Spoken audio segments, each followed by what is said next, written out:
Monday. All righty then. I got it. What is up, everyone? We are back. It is Monday, and it is time for another edition of our Stay at Home open mic. That is our virtual open mic series, our online open mic series. Essentially, it's a space where we've got a great list of performers, of people who want to vent, who want to share new material, creative work, whatever it is, stuff that they've submitted, stuff that's been accepted, that's been published. We welcome poetry, prose, music. It's all welcome here. You know, we in the past we've even encouraged dance, but we do welcome you. This is presented by the Barbed Wire Open Mic Series, based out of El Paso, Texas. And while we do have a lot of performers joining us, also from El Paso, we are lucky, thanks to the technology, to have people joining us from all over the country, from all over the world. And if you're tuning in for the first time, welcome. This is like any other open mic, but it's online. And just like any other open mic, if you want to perform, all you have to do is sign up. The list is pretty full today, but you know, maybe we may have a little bit of time at the end. You can always find a link to sign up in the description of a YouTube video. If not, in the description is a link to all of our social media, our link tree, in which you can find the sign up sheet for the following online open mic. We do this every Monday, so if now you just want to check it out and support, that is always acceptable. In fact, we accept it. If you're returning, welcome back. Glad to have you guys here. We do have a pretty full list today, like I said, so I'm not going to talk too much longer, but I do want to remind performers, you know, once you do your thing, before or after, I do encourage you guys to share your social media, websites, any links where people can follow and support your work. I will ask you guys if, but you guys are more than welcome to do it yourselves, because I know some of you guys are right into that, and because we have people tuning in and checking you guys out for the first time, if you believe it, even though we've been doing this for years now, which is also kind of weird to say out loud. But we're still here, and we will remain to be here, you know, as long as it's needed. All right, so without further ado, we're going to go ahead and kick things off as we do many times. We're going to start things off in Denver, same time zone as us, and a place I would sure like to visit pretty sometime soon. Denver, let's go ahead and welcome to the stage, Mike Sindler. Happy Monday, Mike. Oh, got on mute, huh? Yeah. Hey, everybody. Yep, great to be here. Great bunch of people, couple of new ones, but all the winners here again. I'm going to go ahead and start by saying lighthousewriters.org. Great organization. I was just actually thinking of a couple people here. Saw a new class a friend of mine's over there is teaching called How to Be David Sedaris, But You, on doing humorous writing. I was thinking, I know some people who could work with that. But as I say, there's all kinds of great stuff for everybody. I'm going to do a couple of real short ones of mine because my hat poems are a little longer, perhaps. Starting out, of course, for Women's History Month. This one that is based on a painting in the Denver Art Museum called Portrait of a Lady by Paul Van Sommer from 1620. With oil paint, I'm marked as property. Within my eyes, despair is plain to see. I'll have no say about my fate. For a husband, I must wait. Adorned in silken tapestry with patterned lace of filigree, my pallor paler than a pearl. I am a most unhappy girl. Lips pursed so sighs will not pass through. Upon my eye a haze of dew. This canvas, a advertisement to potential suitors, it will be sent. If it brings pleasure to a gent's eye, my dowry will be his prize, while I, who have no authority, must do what men will have of me. Who knows what home will be my stead, or with whom I'll have to share my bed? What treatment will be my lot to bear, brutalized or doted on with care? Viewer, if you my future husband be, I beg you, treat me graciously. I, for whom you might call your wife, for women are captives in this life. And sadly, that describes quite a lot of human civilization, and even still does in parts of the world. And this next one is 'Cause it's spring, and we just had snow here, so it hasn't happened yet, but in many places it has. This is called Growing Menace. The worthless, no good, stinking Bradford pear once more produces blooms to foul our air. Though its white, pure blossoms may look pretty, it's a bane to every town and city. Every park, every foul perfumed street in spring is lessened by its putrid reek. Civic planners, in contrast to their oath, have cursed us with this fruitless, evil growth. From all specimens of nature's wonder, how could they make such an epic blunder? Even Joyce Kilmer, were he here to see, would hate this goddamn smelly, awful tree. And that being said, so much stuff in the news. And I wanted to do this one, which is by one of my absolute favorite musical artists, and it's from the one album that she actually wrote all the songs on herself. Wonderful album called Tumble into Grace. And this song is called Michelangelo by Emmylou Harris. Last night I dreamed about you. I dreamed that you were older. You were looking like Picasso with a scar across your shoulder. You were kneeling by the river. You were digging up the bodies buried long ago. Michelangelo. Last night I dreamed about you. I dreamed you were a pilgrim on a highway out alone to find the mother of your children who were still unborn and waiting in the wings of some desire, abandoned long ago. Michelangelo. Were you there at Armageddon? Was Paris really burning? Could I have been the one to pull you from the point of no returning? And did I hear you calling out my name?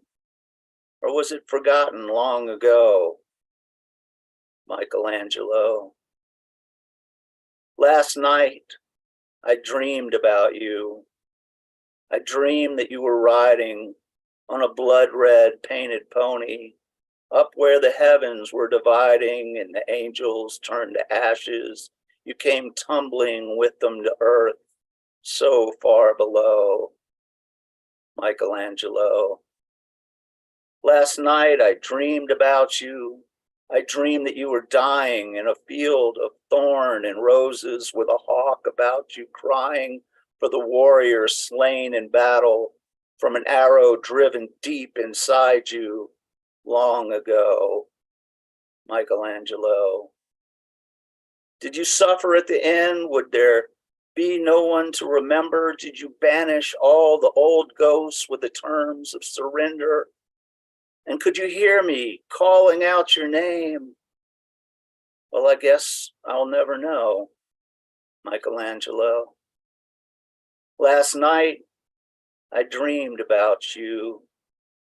I dreamed that you were weeping and your tears poured down like diamonds for a love beyond all keeping. And you caught them one by one in a million silk bandanas that I gave you long ago. Michelangelo. So if anybody thinks that Emmylou is just a great singer, she's a lot more than that.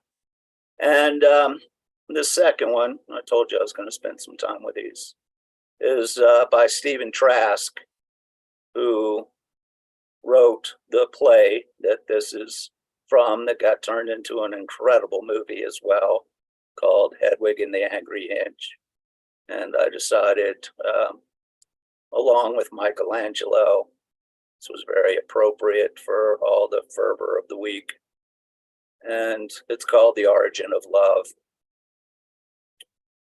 When the earth was still flat and clouds made of fire and mountains stretched up to the sky, sometimes higher, folks roamed the earth like big rolling kegs. They had two sets of arms and they had two sets of legs. They had two faces peering out of one giant head so they could watch all around them as they talked while they read. And they never knew nothing of love. It was before the origin of love. The origin of love. And there were three sexes then. One that looked like two men glued up back to back, called the children of the sun. And similar in shape and girth was the children of the earth. They looked like two girls rolled up in one. And the children of the moon were like a fork stuck on a spoon. They were part sun, part earth, part daughter, part son. The origin of love. Now the gods grew quite scared of our strength and defiance, and Thor said, I'm going to kill him with my hammer like I killed the giants. But Zeus said, no, you better let me use my lightning like scissors, like I cut the legs off the whales, dinosaurs into lizards. Then he grabbed up some bolts and he let out a laugh, said, I'll split them right down the middle, gonna cut them right in half. And the storm clouds gathered above into great balls of fire. And then fire shot down from the sky in bolts like shining blades of a knife, and it ripped right through the flesh of the children of the sun and the moon and the earth. And some Indian god sewed the wound up into a hole, pulled it round to our bellies to remind us the price we pay. And Osiris and the gods of the Nile gathered up a big storm to blow a hurricane to scatter us away, and a flood of wind and rain, and a sea of tidal waves to wash us all away. And if we don't behave, they'll cut us down again, and we'll be hopping around on one foot and looking through one eye. Last time I saw you, we just split in two. You was looking at me, I was looking at you. You had a way so familiar, but I could not recognize because you had blood on your face and I had blood in my eyes. But I could swear by your expression that the pain down in your soul was the same one down in mine. That's the pain that cuts a straight line down through the heart. We call it love. We wrapped our arms around each other, trying to shove ourselves back together. We were making love, making love. It was a cold, dark evening, such a long time ago, when by the mighty hand of Jove, it was a sad story how we became lonely, two-legged creatures. It's the story, the origin of love. That's the origin of love. Okay, thank y'all very much. All right, Mike, thank you so much for those. And of course, as always, the props for giving the Poet's Lighthouse and for all those pieces, including giving shining a light to all the lyricists out there when you read their work. Really appreciate that. And yeah, thanks for kicking things off. All right, we're gonna go ahead and continue. By the way, if you guys are just getting here, this is I see more people getting into the live stream.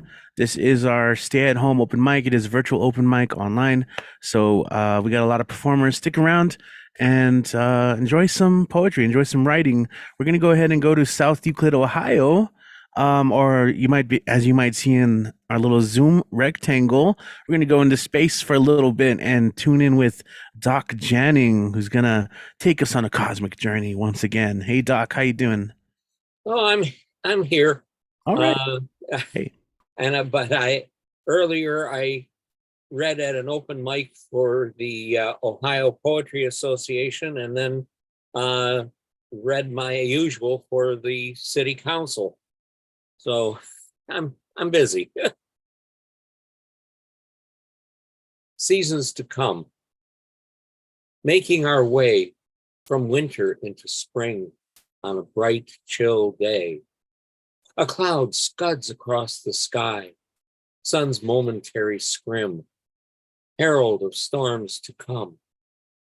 Aeolus's breath sighs, singing of seasons to come, and life pauses, inhaling the cold, remembering spring and summer to come.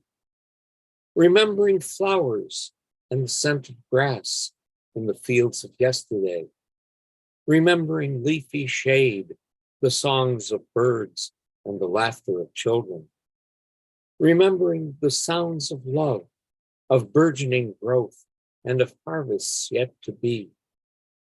Remembering the new, which lies dormant, which awaits tomorrow.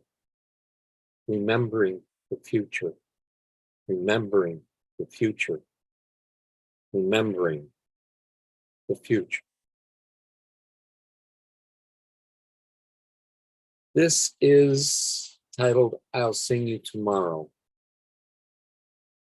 In the geometry of bodies and the sea of imagination, we begin at the gates of the end, in midnight indigo times, times which never happen. And I'll sing you tomorrow till the end of forever, till space sighs and shimmers in one vast kiss amid sacred dreams of infinity. Time between shadow and self, in the poverty of missing decades, flowing through eternity's hourglass, pulling the sky's edges with them into a shifting matrix of moments. And I'll sing you tomorrow till the end of forever, till space sighs and shimmers in one vast kiss amid sacred dreams of infinity. Moments which exist yet do not, in lasting memories of love. And I let go of what I am to become what I might be in a fractured and forgotten future. And I'll sing you tomorrow till the end of forever, till space sighs and shimmers in one vast kiss amid sacred dreams of infinity. A future drawn into being, moon-dragged and sun-seared in questions without answers, telescoped within existence by ancient arcane philosophy. And I'll sing you tomorrow till the end of forever, till space sighs and shimmers in one vast kiss amid sacred dreams of infinity. A song of time with no end. And I will finish with the Mazarin Waltz. The Mazarin Waltz, a waltz of midnight blue, a blue tinged with fire, the fire of passion and love, flowing from the well of town. A waltz of dreams dreaming us, as being we become. A waltz of convergence, an ascension of souls, a waltz of the multiverse and the forever, beyond forever. Thank you.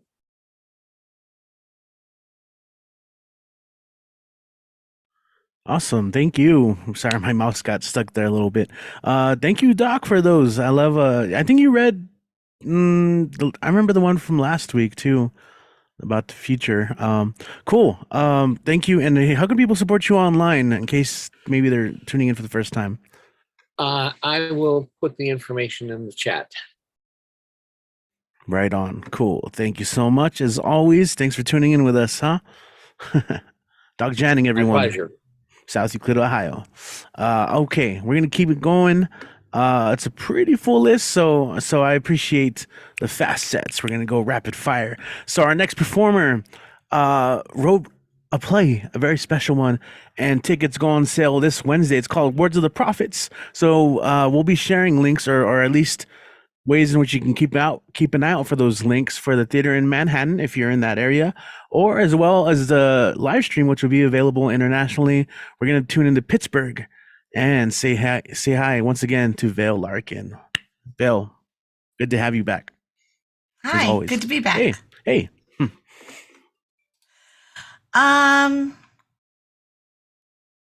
Hold on. There we go. Okay, I'm gonna do a poem and a short, a piece of microfiction today. Freedom, they cry. Like losing our grasp on the light, like the dim coming in, like shadows creeping into brighter spaces, like ink clinging and covering until we are all painted with the same shade. They pass their legislation, state by nation, and they batten their gates and brick up the windows. They reinforce ramparts in ranks, and the portcullis bringing its teeth down into the road. Freedom, they cry, freedom. While women die and children fall coughing, while they silence truth to misguide themselves, while honesty is mocked and mockery revered, and while they break the spirit, land and blood. It is illegal to be here. It is illegal to be here without papers. It is illegal to be here without gender. It is illegal to be here without the rhythm method. It is illegal to be here without fear. It is illegal to be here. Like falling into the night, all whisper chills and creeping phantoms, all shape-shifting maelstroms, all witch-burning, calf-worshipping, all guttering candles falling into the void of the unknowable, the unspeakable, the unseen. It is illegal to be here. The child at the border, the girl weighed by a mistake, the woman stolen over the seas and dropped here, choiceless, and the boy who dreams beyond his own body of answers to an aching need. It is illegal for any of us to be here. Freedom, they cry. Freedom.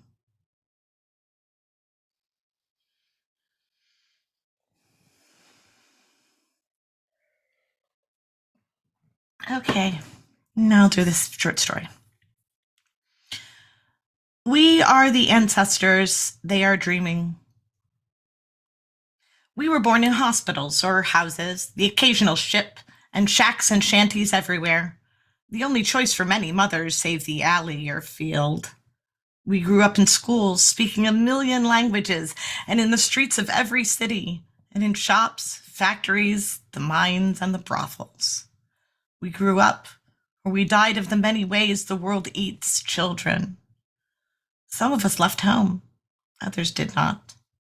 Some of us found work, some of us found desperation. Some of us found love, some of us found fortune, and found healthy, vibrant children and a perfect home, and a safe rest, and the staggering gift of complacency. Others did not. People and other things began to die in strange ways. Alligators swam in the streets, gliding to front doors, windows, boats, bassinets. People vacationed on an active volcano, awed by its sheer magnificent power, but only momentarily. 1 million stars burned out in a single year. As the man fell to earth, a deeper melancholy began to cull those raw enough to feel it in great groves of hanged bodies. The bees flew back to wherever they had come from, with their neat, sweetened hexagrams and their magic dances. The complacent died too. Often of the many ways the world eats grown-ups, but increasingly of odd mutations of those ways. Thousands of houses and millions of trees up in flames, a plague that killed only the meek, tidal waves and tornadoes and earthquakes that we somehow called into being for ourselves, and the ever-rising reminder of the land we were losing and the lives slipping under the water. How did we do it? How did it end? In hot, stinging dust that glowed in the dark? In the rigid grip of starvation? In riots grown to wars? Maybe the plague changed and we found ourselves a viciously thinned herd, no longer a critical mass for civility. Maybe there were more and more sins stacked upon themselves, and maybe we didn't care because it was not here, and then it all was, and so we were undone. It isn't important. We had primed a battery of executions for ourselves, every rifle loaded. The remnant was left in the husk of their mother. Silence where the birds sang, stillness where life teemed, the straggling, haggard, guilty survivors. Some died of despair immediately. Some died of ancient wounds that would not heal and drove them to raving in the end. Some died of old age in the wasteland, all dreams dust, their children picking their living from the wreckage of the poisoned past, waiting the return of their souls. And time moves on. We are here at the pivot, the before and after stretching on either side of this moment, where we wait to see where the weight will settle, back in the before of a time that seemed safe, or forward into the crucible. The only way out is by fire, in the heart, or in the heartland. Once I was born and my world seemed so simple when compared to its possibilities, that would ate me in pieces for most of my life. I strove and lost like everyone else, lasted my little while, and I came to a close in myriad ways, and time moves on, forward and forward to a world that is safe in so many ways unknown to the past. Eyes open, the sting of smoke. My grandmother looks into them, and her weathered skin crinkles as she welcomes me home. Shells clatter on their strings, and outside the open door, the forest smells of green and reaching life that drives the acrid smoke and petroleum from my breath. I feel the last wisps of the drug leave my system, and my mind returns. How did it happen? She asks. The world ended, I say. I whisper, that world, it ended. Yes, she replies. Simplicity, the correct response after the chaos. And now you know why. The beacon in my mind grows brighter, fed by my memories, mine and theirs. I will see it warning me off of those reefs until I too become dreams.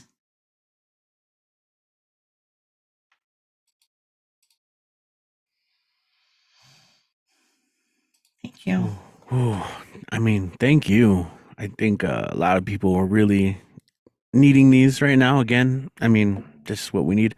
And oh, you dropped the links there. Okay, Thank you. cool. Thank you so much, Vil, as always. Thanks for coming on, and especially for your words. I mentioned Words of the Prophets. Check out the live stream if you're not going to be in the Manhattan area to buy tickets, but it's a really I mean, just gotta check out the play. I'm gonna go ahead and forward those links on YouTube. Shout out to everyone watching right now on YouTube, by the way. We're gonna go and continue. Man, we just had somebody else sign up during this. So yeah, we're adding people to the list. It's a good night, packed night, filled night. So we're just gonna get right back into it. We're gonna come back to El Paso, Texas for our next performer. And again, always grateful when she makes it on as well. I'm grateful when you guys all make it on. But let's go ahead and welcome back to the show, Robin Schofield. Robin, hey. Hey, Richie. Hey, everybody. Hope everybody's doing fine on this spring night. And so I'm going to read 3 poems, I think, and then a couple of cover poems. And this first one is for my friend Jamie. It's called Stable Chaos in Poetic Systems.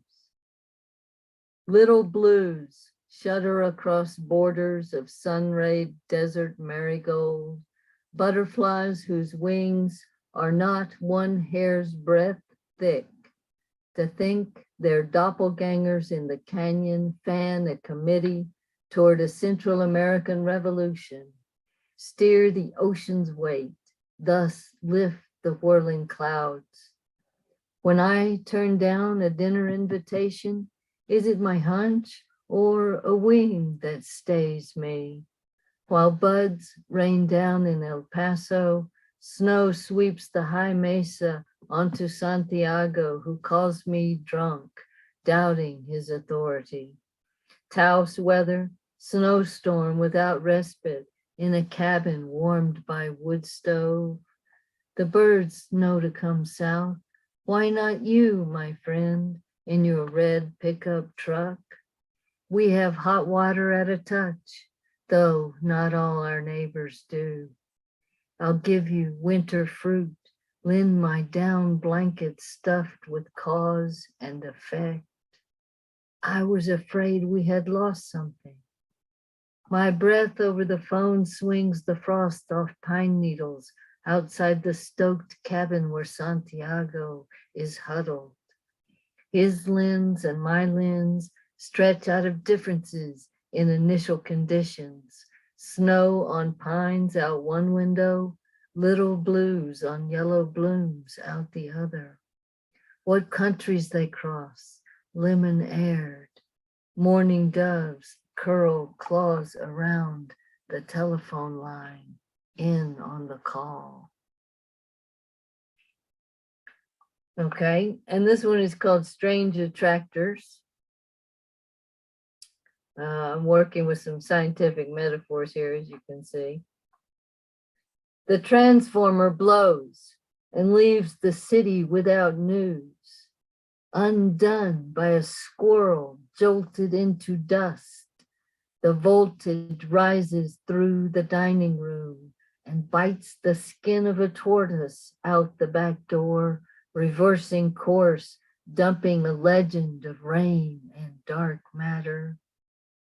When the power blinks, it's a comfort to hear the neighbors discussing it, till the old gods of voodoo fill the pews and kneel as the bread is passed out of reach on the current to sinners without recourse, and the girls who don't get over whiplash thanks to their father's rancor and their brothers who cannot be saved from suicide squads.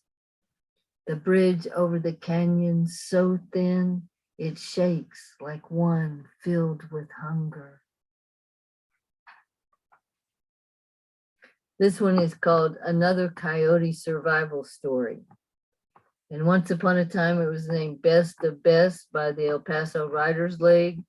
And they had a bunch of contests, and you had to pay to enter, and then they had a dinner for you, and you had to pay for the dinner. And Best of Best won zero money. It was crazy. Anyway, another coyote survival story. When the snow goose moon molts, coyote slinks off the path, not for shame, but sharp joy at the ripped iron artery spilling over yellow bedrock. She snatches whatever she can and turns up her face, but not like a bird, when the rain returns and she grazes for trash and rodents and jackrabbits whose hearts roar like water wheels, whose night is a leaping, abounding chance, betting their lives they turn the right way. And I want to do, yeah, those were from Flow, my last book. And I want to do a couple of poems by my friend, the great poet Jennifer Clement. And this one is for Women's History Month. This one is called Madame Curie. Since the rains began, you have become more feverish, Mistress Skeleton. You say, take the black sea urchin off the black piano.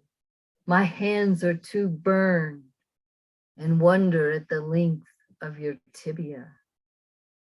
Only some know of the birthmark shaped like a hoof on the left side of your waist. Only a witch can turn white into red, they say. Inside glass cylinders, you find the milk light, heat and stones. You are too slim today, scented in radium salts and blue to carry the rings on your fingers. And this one is about a woman scientist, maybe not so well known. Her name was Carolyn Herschel, and she was sister to the famous William Herschel. So this is called William Herschel's sister Carolyn discovers 8 comets. In the Fahrenheit of my pulse, I feel their dust, hear them rustle in my fringed sleeves, shaped like F clefs, ribs stitched. I have found the new lights. On cloud white evenings, I draw fishhooks, draw the eye, shank, gap, throat, bend, barb, point, and polish the telescope. Rest my eyes. Wait. Whatever the sky gives me, I will take. All right. And I'm on Facebook under my name. I have a new book coming out in May, perhaps, or maybe June. Seems kind of late for May, but maybe. It's called Ridge of High Pressure. I'll keep you all up to date. You can always find me, or usually find me at Tumble Words every Saturday at 1 p.m. Mountain Time on Zoom. Get in touch with Kit for the link. Let's see, who is it going to be next week? I think it's actually Oh, Kit. it's gonna be Kit. Yes, he's going to do Billy Collins. That's right. So that should be fun. Billy Collins is a lot of fun. Oh yeah, absolutely. Cool. Thank you so much, Robin, for joining us. As the kids like to say, you always come through with the drip, with the hat and everything. I don't know. I don't know what that means. That's what the kids tell me. The kids, I don't know who that is. Just kidding. No, always rocking the cool hats, and the style. Oh yeah. What's that? You. Yeah. Oh, shout outs. Speaking Mike Sindler, your friend Forrest Halford is tuning in to the YouTube live chat. So shout out to Forrest. Thanks for tuning in and supporting all the performers so far, having some nice things to say. Also want to give a shout out to Amanda Wilson, who joined us in the early days. I think is just published something. So would love to hear more about that from Amanda. So congratulations. And lastly, if you guys are watching and you want to write more, if you want to ever join us and you just want to have material to read when you join us, check out Tumblewords. You'll definitely hear about it tonight or throughout the night. Yes. So let's go ahead and keep going. We're going to go from El Paso to the East Coast and visit our main man in Maine. That's right. It's time to see Generalissimo Brian Franco. What's up? Let's see. Yeah. I want to make sure. Hey, how are you? Shalom. Shalom, everyone. So yes, I was looking for things to submit to a couple of things that are coming up, and I always come across things that I forgot I wrote that I probably never read anywhere. And I came across this weird story. I think I wrote it in a workshop where the prompt was write about 2 clowns who fall in love. And this is called Living with a Cat is No Clowning Matter. Once upon a time were 2 clowns who fell in love. They were considered quite the attractive couple when they took their professional makeup off. Both held bachelor's and master's degrees from esteemed schools and had won acting awards. One had degrees from Carnegie Mellon and Yale and had won a drama desk in Obie. The other, who had won a Tony at age 20, attended both Juilliard and the Actors Studio.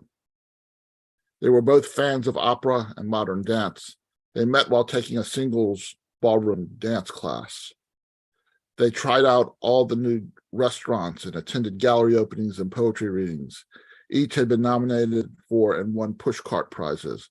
When they met, they realized they had attended each other's workshops at the National Poetry Slam in Boston. The Juilliard clown asked the Yale clown if he wrote a poem about a dog who ate some bullets and killed his owner when farting. The Yale clown said, "That was so long ago. I can't believe you remember that. And I still think the poem you wrote in my workshop about the talking wildflowers is one of the most uniquely beautiful pieces I've ever heard." Incidentally, they won 3 tango ballroom competitions during the course of their relationship. When the Juilliard clown asked the Yale clown to move into the penthouse on the Upper West Side he had inherited from his grandparents, the Yale clown brought a kennel containing a gray short-haired Abyssinian cat. The Juilliard clown told him that he could never live in the same house as a cat. "Are you allergic?" "No, I don't mind cats, but I'm a dog person. I was hoping we could get a Shiba Inu like my dearly departed Mr. Kurosawa." "That seems a bit extreme. I've had Isis for 7 years. She's like my child." But it was a deal breaker. Luckily, Yale clown had yet to break his rent-controlled West Village townhouse lease. Juilliard clown boarded his private jet to Italy, where his yacht was docked. His grandfather had invented the synthetic rubber used for electronic vibrating dildos, which hadn't found a foothold for other products till it was discovered by a woman who engineered the first vibrating dildo, whom he eventually married. While hopping islands just after a jaunt in Corfu, Juilliard clown wondered if he should reconsider. His heart was so broken, he'd break out in ugly crying jags in public. Unfortunately, his yacht hit a squall near Icaria before he could contact Yale clown, who was considering giving up his cat for true love. Juilliard clown died and left everything he owned to Yale clown in his will. Yale clown retired from clowning and moved into the penthouse with Isis. He died 14 years later, the day after Isis passed away. He had become a wealthy, broken-hearted recluse who occasionally attended the opera, modern dance performances, gallery openings, and poetry readings, where he would read the farting dog and talking wildflower poems every time to standing ovations. And some more silly poems. The first is called "The World's Greatest Invention." My attention span is somewhat defective. My shrink says I don't look people in the eyes when I talk.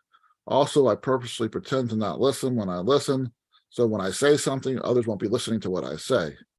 It is as if that overly cushy pleather couch is a human-sized external disk drive wirelessly wired to his note-taking laptop, so he can run a mental virus scan on me.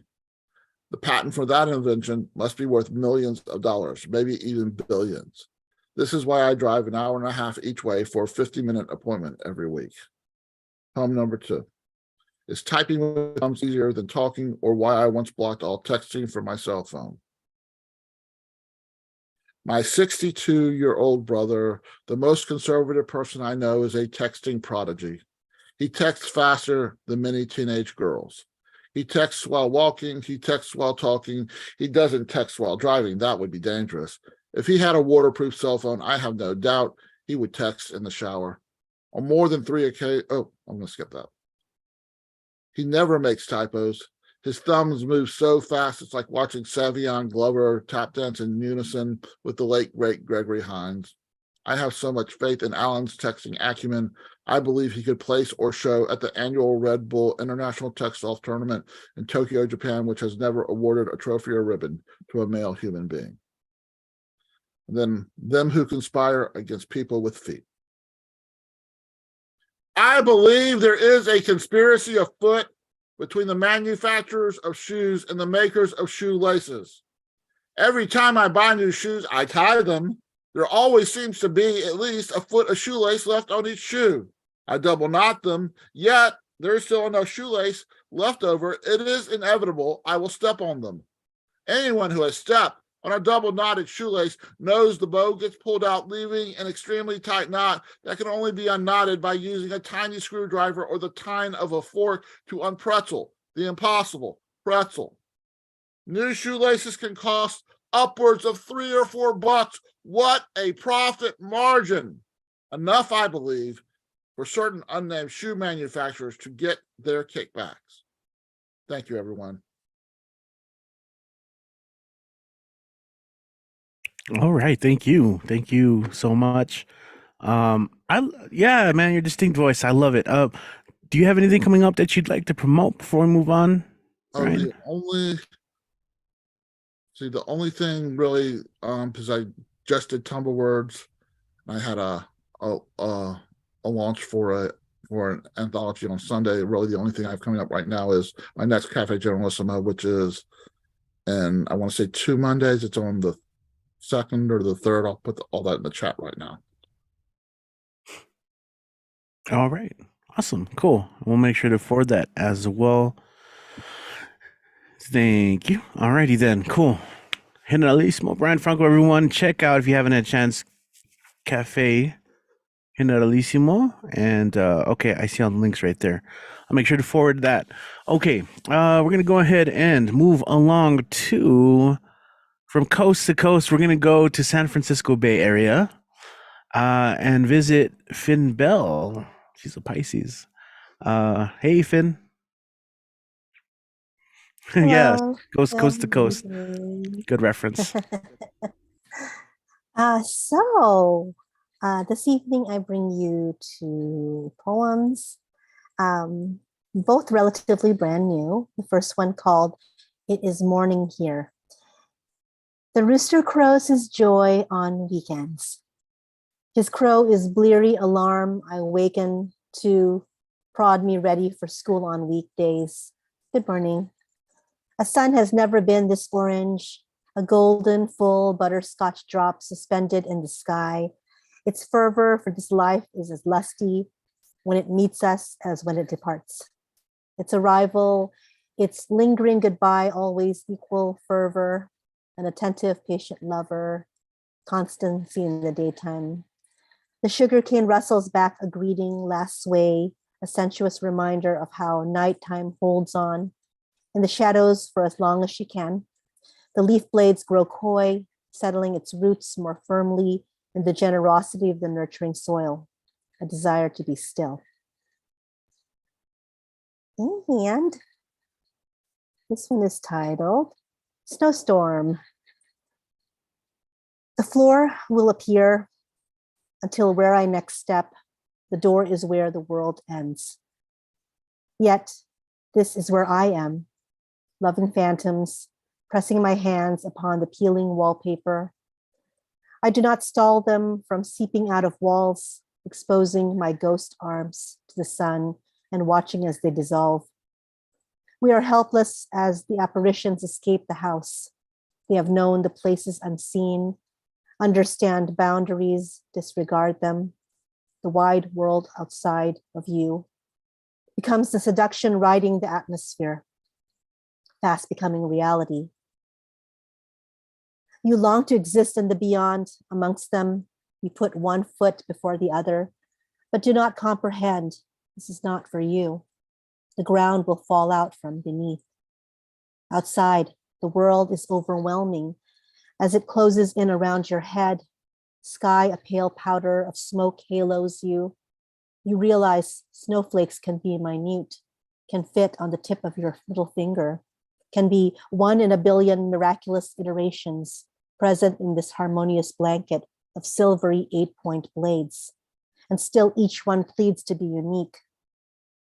You pretended to be K, claiming the ice catching in your lashes are pieces of glass, occluding your sight, freezing your heart. You have made up your mind to call this your excuse to shed the burden of caring. Where you shun the searing press kiss, the hot tears that wet down your resolve.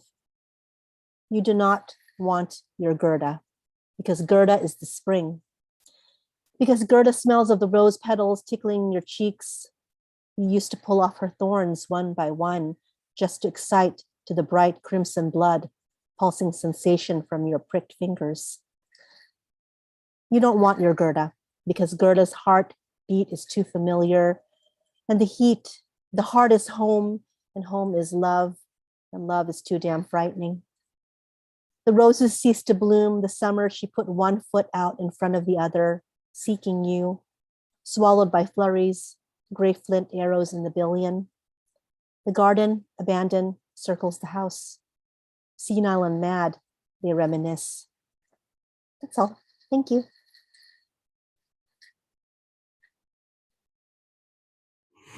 Cool. All right. And as I often like to say with that kind of ending, that's not just all, that's everything. And also, do you have anything you'd like to promote for this week, upcoming weeks, your stuff? Yes, tomorrow is karaoke night with vocabulary, and the theme is favorite things. And then on Thursday is my Thursday night open mic. Finally, seems like it's been a long time since the last one. And the theme is of mythic proportions. So bring your epic tales and poems and just all sorts of things that have to do with dragons and magic and heroes and all sorts of things. Yay! All right. That's awesome. I love that. Thank you so much. And if you have any links, feel free to post them in the chat and I will forward them through. Thank you so much. Finn Bell, everyone. Of Mythic Proportions. That's a great title. That makes me want to, I wish I was free to join so many of these. But it's a very, very busy week and, as many know, month as well, Poetry Month. So there's a lot of obligations, a lot of events, live events. So, as always, I hope to make some of these days. Okay. With that said, we're going to go ahead and welcome for the first time here in this space.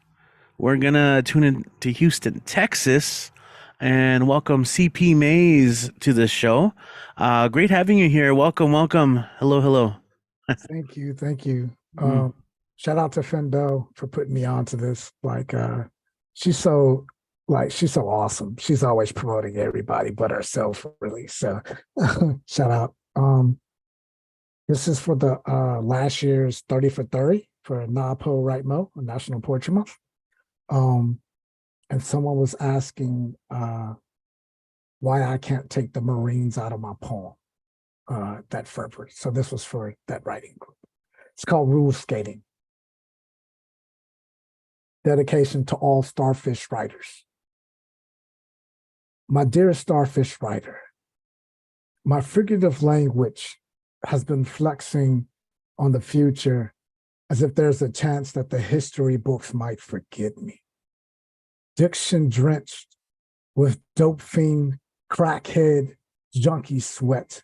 With MacBook blood, I've been using Jesus palm nails as digital quill feathers, often offering asphalt dope boy arrogant banter for jailhouse halo hallelujahs, as if asked to be a kilo of uncut karma, cocaine karma, flung my speech patterns across writer's blocks with no fear of red ink policing up and down my page, and left my never play it safe anti-ego imagery piss testing my wild west rules of engagements, and left my half-hearted bounty hunters after my humility heartbroken, left similes suing me for saints selling out a list of listen, Lord, I'm not at a loss for words, rule skating, learning the criticisms of literary theory, left my English professors loving me, rule-breaking, riot-gear, trench coat, workaholic, street-grinding rhetoric,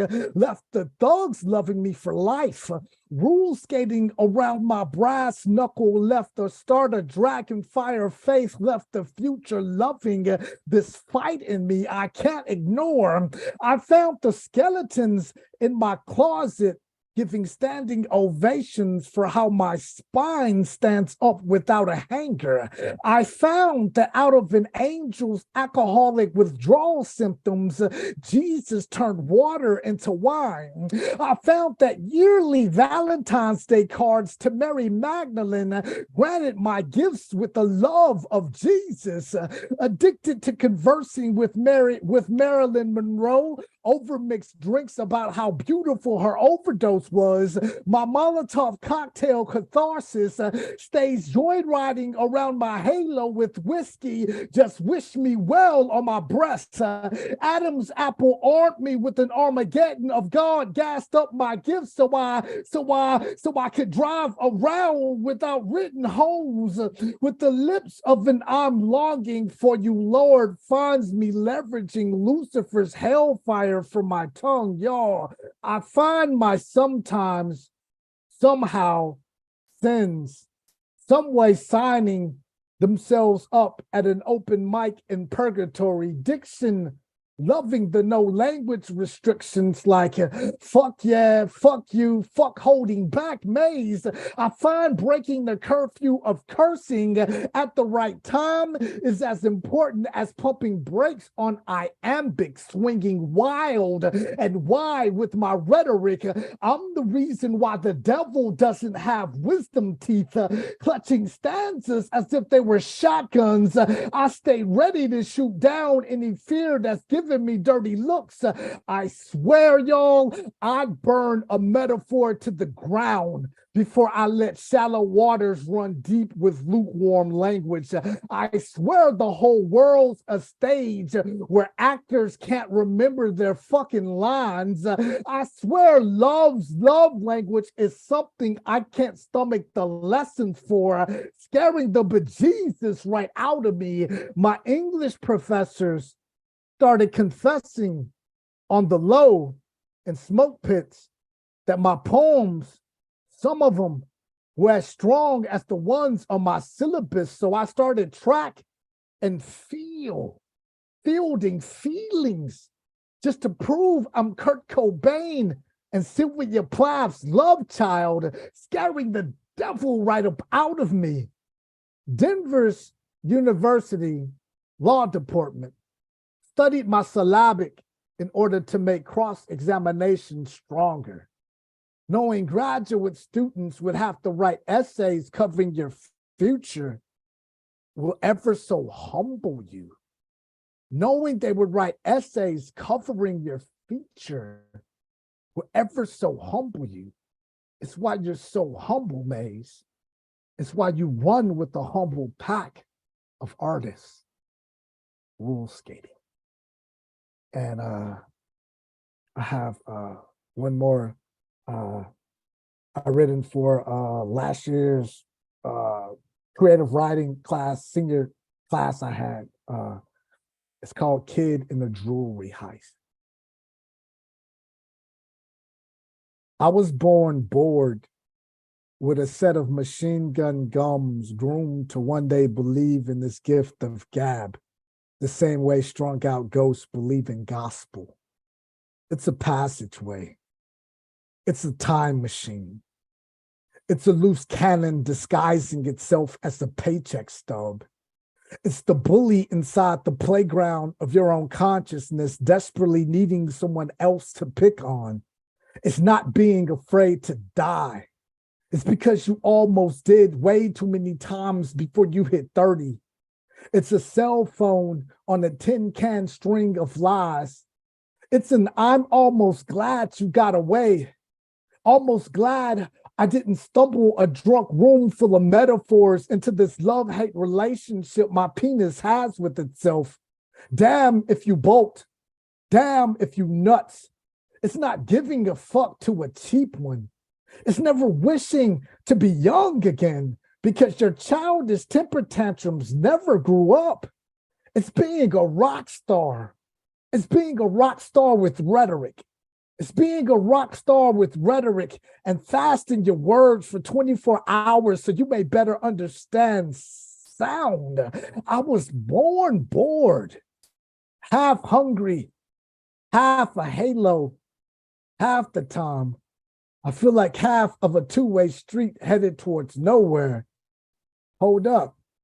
I feel like a stick up for yourself, kid, in a jewelry heist where I'm not considered priceless. Hold up. I feel like the other half of a rainbow that only a raindrop in heaven could see. Hold up. I feel like an atom holding up a sunflower smile and a snowflake on a young girl's tongue at the same damn time. I feel like autumn right before it gave up on summer. As a matter of fact, I feel like the goddamn colon right before the definition of you're gonna be great. I feel like what's truly beautiful in me is just starting to crawl. I'm loving the stumble. I'm loving the shade the same way a hard time does. Loving everything I know, like I've learned nothing at all. I will follow you into tomorrow today, but only if I can finally give up on waiting for it. Thank y'all for the opportunity, Richie.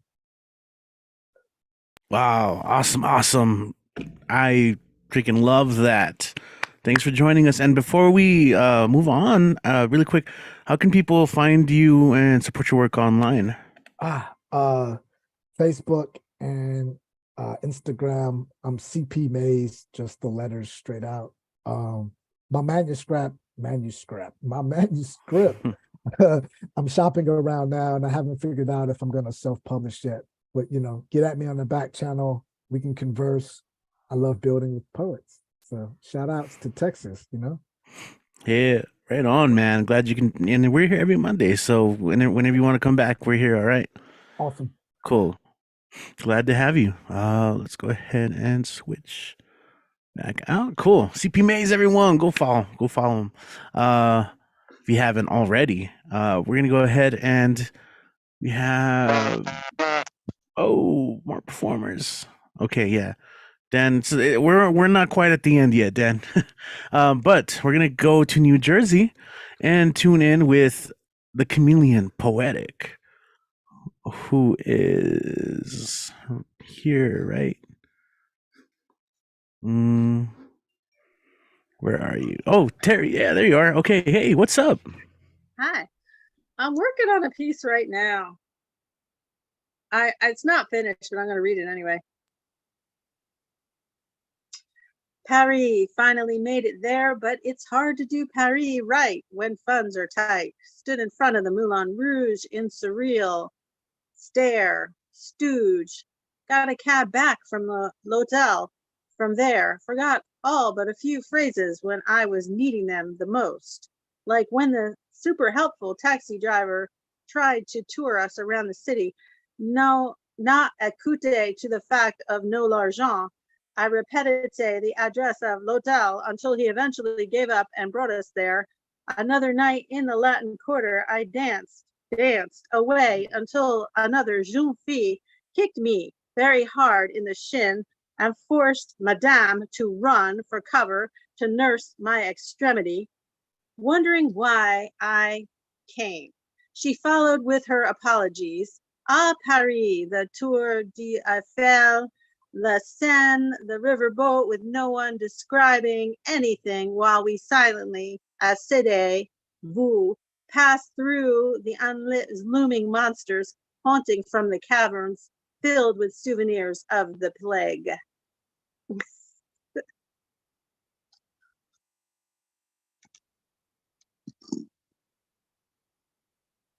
Nice. Awesome. Yeah. Got it. I think I could have had a better time. I don't know why it was really not that great, but No, don't overthink it. I mean, you were just writing this right now during, and you read it. Probably you feel like you weren't done either. Yeah, Cool. I mean, I could go on. I mean, maybe a little bit more, but probably not much more. Okay. I have another piece. I'm also like really annoyed, so I wrote this like kind of like thing to try and get this out of my brain. Not that one. So it may be time to retire. Who cares? I am not waiting till full retirement age. Could be the time to finally figure out what I want to do with my life. I have no more tolerance for baby bullshit on the job. I'm sorry that I don't say I'm sorry enough for your taste. I'm sorry when I know I have done. I'm only sorry when I know I have done something wrong. The fact that you don't like my face and my presence makes your skin crawl is not my problem. I have done nothing wrong. Oil and water will never mix. There are those persons in this world which will never be on your side. It's like they were placed here just to make you want to move, moving away as far as possible from them. Got a notice in the mail today about the realtor who says he can sell my house and make me a generous profit. I ask myself, am I still hating New Jersey? Probably. Where can I run and you still won't come to mind? Pretending to be a decent person until the charade was over. Hurtful words have a tendency to haunt the cobweb places in my mind. So that was my day today. Man, I'm grateful for the gift of writing to allow us to vent, right? And get those thoughts out for sure. Exactly. Makes it worthwhile to get something good out of it. Yeah, I'm gonna go commit murder if I don't do something soon. Richie will be taking that out of the broadcast. I didn't name any names, so. Yeah, well, there's the, All right. just a joke, So folks, just a joke. for people tuning in though, how can they support you though? That's what we're really here to do, is Yes, just supporting one Less another. Angry Poems, my book, The Chameleon Chronicles. And you can find it on Facebook under my name, because you can contact me and I will arrange to send it to you, or The Chameleon Poetic on Instagram, or Red or Green Books. Thank you. All right. Thank you. Cool. You guys are bringing some interesting sets today. All right. We're going to go ahead and tune in with our friend who's currently in San Miguel de Allende, Mexico. Let's go ahead and welcome Urban Cowboy Poet, UCP. Hey, man. How you doing? How's the night going? Hola, Hey, hola, nice. I'm doing fine. This is my last week in Mexico, so next week I'll be in California. I should just signed up as Greg today because it's still Women's History Month, and for New Year I did a poem by my direct ancestor, 12 generations back, Anne Dudley Bradstreet, the first published author in the American colonies. And well, first I'll read a little blurb from a book about her. A pure story about how a Puritan woman overcame the obstacles facing women of her era to become one of the most famous poets in history. A gifted writer of deep faith, Anne Bradstreet blazed the trail for the rights of women to study, write, and achieve. Basically, America's first feminist. And I did a poem ode to her feminist role model, Queen Elizabeth. That was very archaic language. I found a poem that's a lot more readable. And it's about what women had to think about in the 17th century, especially in childbirth. Death was always possible. People did not live to old age in those days. Before the birth of one of her children by Anne Bradstreet. All things within this fading world have end. Adversity doth still our joys attend. No tie so strong, no friend so dear and sweet, but with death's parting blow is sure to meet. The sentence passed is most irrevocable, a common thing, yet oh, inevitable. How soon, my dear, death may my steps attend. How soon may be thy lot to lose thy friend. We are both ignorant, yet love binds me. These farewell lines to remind me. Yet love bids me these farewell lines to recommend to thee. That when that knot's untied that made us one, I may seem thine, who in fact am none. And if I see not half my days that do, what nature would, God grant to yours and you. The many faults that well you know I have, let be interred in my oblivious grave. And if any worth or virtue were in me, let that live freshly in thy memory. And when thou feelst no grief, as I no harms, let yet love thy dead who long lay in thine arms. And when thy loss shall be repaid with gain, look to my little babes, my dear remain. And if thou love thyself or lovest me, these, O protect from stepdame's injury. And if chance to thine eyes shall bring this verse, with some sad sighs, honor my absent hurt. And kiss this paper for thy love's dear sake, with salt tears this last farewell. So there, she talks about him losing his friend. She means herself, his wife.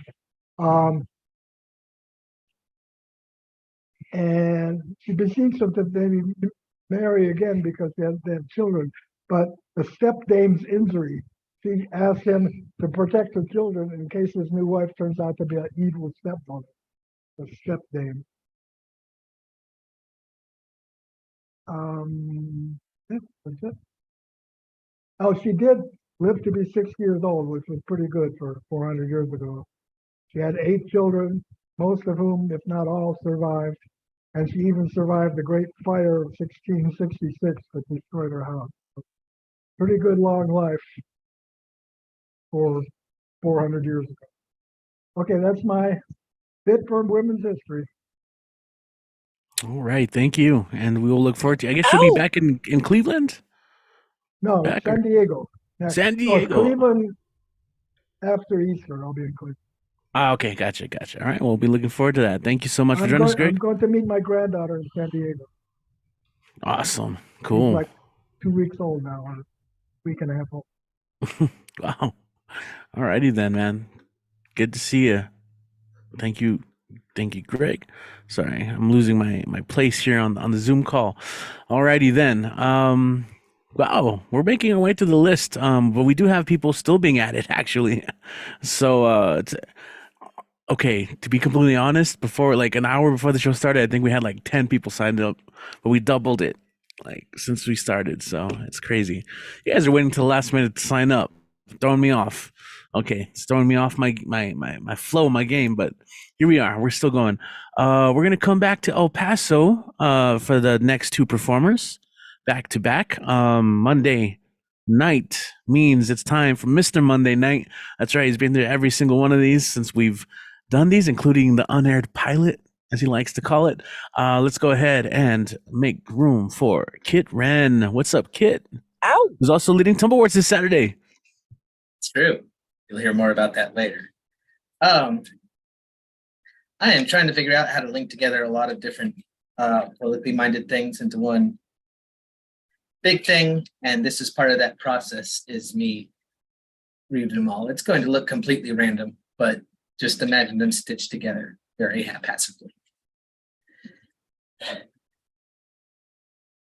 The lies that are part of an architecture are obviously worse, but the ones that are tossed off and incoherent and almost a fast twitch muscle spasm seem to offend people more.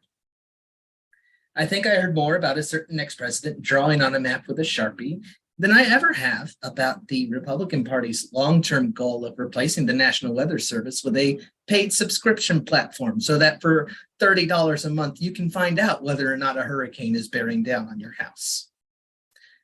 This is still decades off, hopefully, but takes decades of carefully applied bullshit to prepare the way. So the covfefes of the world, are they distractions, landmines, stage setters for our ludicrous future? We all had a great laugh when the last guy talked about moats and alligators, just like the ones in the plaza. And when confronted about transparency, said, "Don't worry, it'll be made of glass." But the construction is still happening. The butterfly sanctuary is being seized in a court case too crude to be a metaphor. The ridiculous lies have laid the fences so the smaller, more lethal lie of borders can retrench itself.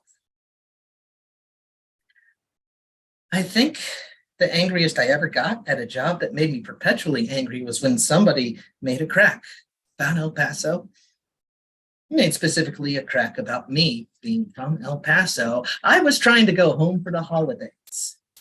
And when my boss learned where home was, he laughed. You're a white guy from El Paso? Yes, and you're a pillhead from Louisville. I'm so glad we understand each other. I didn't say that because leverage has to be hidden and saved. Anger is a tool. Anger is leverage. Anger should only show up when your home gets attacked.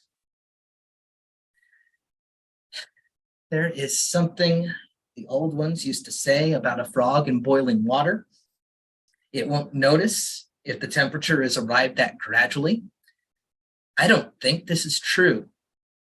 I think it was meant to teach vigilance and active application of what you believe in. But this is the problem. This is the issue with using myths and metaphors to teach things. The second they see a frog jump out of the pot, vigilance stops seeming important. When the migrants were dropped at the Greyhound station on Christmas Eve, 2018, suddenly, with no effort at coordination with the existing welcoming organizations here, I saw what a city is capable of. I saw what welcoming the stranger looks like. You cannot tell me we cannot do it today. I still have a list of names. It's no longer romantic to do what the government should be doing. Fighting incompetence instead of malice sounds too much like a real job. What if I told you that it is as it was written, and this is the only job we have to welcome the stranger?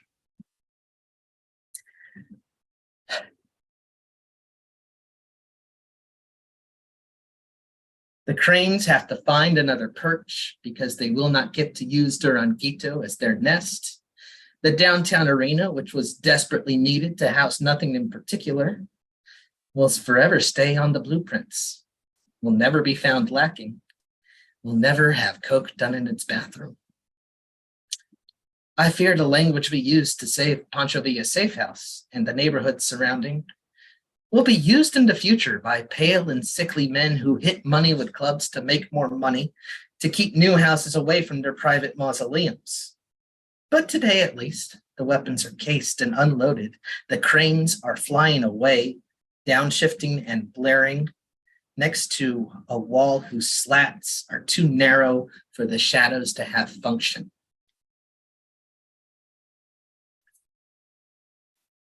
I want to write a Carl Sandburg pastiche about how everything the hysterical and frightened say is true, and that only we are capable of being the city we are. That's not true. We are not the only people capable of navigating this. You could be a world city too. It's so easy. It's not hard at all. It's been something to see all of the allies who would rather swim 10 miles than walk 2. Everyone used to have #resist in their profiles and were angry about the kids in cages. Where are they now? Still making the same 2 jokes about the last guy. Now that the new guy is continuing the same policies, but with less clamor and vice signaling, there is no acknowledgement. There's no outrage over a government that refuses to recognize the right to movement, a fundamental human freedom as laid out in the United Nations Charter. It was more fun to fight when the other guy was in charge. It was easier to make stark moral lines. People wanted to fight demons and have no interest in just fighting. Contributing used to be as simple as making the same joke as 1,000 other people. Now they talk dispassionately about a strategic tack to the center. Not a laugh to be had. Don't ask me to forgive you. That's not my department.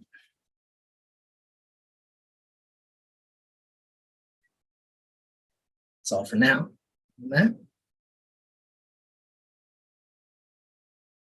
So, cover poem, to lighten it up. There's no surprises here. You've heard me do this one before. I don't care. This is my time. This is The First Line is the Deepest by Kim Adenizia. I have been one acquainted with the spatula, the slotted, scuffed, Teflon-coated spatula that lifts a solitary hamburger from pan to plate. Acquainted with the vibrator known as the pocket rocket and the dildo that goes by text. And I have gone out a drunken bitch in order to ruin what love I was given. And also I have measured out my life in little pills. Zoloft, Restoril, Celexa, Xanax. I have. For I am a poet. And it is my job, my duty, to know wherein lies the beauty of this degraded body. Or maybe it's the degradation in the beautiful body, the ugly me, groping back to my desk to piss on perfection, to lay my kiss of moral confusion upon the mouth of infinite wisdom. My kiss says razors and pain. My kiss says America is charged with the madness of God. Sundays, too, the soldiers got up early and put on their fatigues in the blue-black day, black milk, black gold, Texas tea, into the valley of Halliburton rides the infantry. Why does 1 month have to be the cruelest? Can't they all be equally cruel?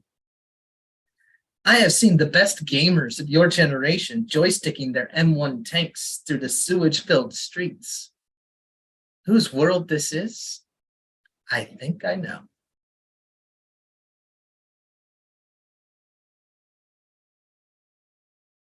Love that one.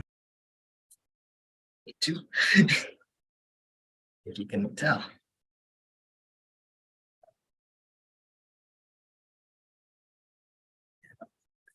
You can find me at Instagram at Kit Runaway. I have a Twitter still, Kit Talk Sports, which is as the name suggests. You can find me on Facebook easy enough, and I have a blog of belletristic essays about American football history. And I run the Tumble Words Project this Saturday. It's going to be me. We're going to be talking about Billy Collins, suitable enough for April Fool's Day. The week after that is going to be Robin Schofield, who is going to have a tribute to the recently deceased Charles Simic. The 15th will be Nick Paleologos. For National Record Store Day, he'll have us vibing to the vinyl. Ray Ramos will be here, and he'll have something around his upcoming comic book, The Cryptidinals. Pre-order that where you can. And April 29th to close out, your friend and mine, Richie Marrufo, with Mixtape Music. That's the schedule for April. That is all from me. Thank you very much, as always, for the space, Richie, as people tend to say. And we'll head in.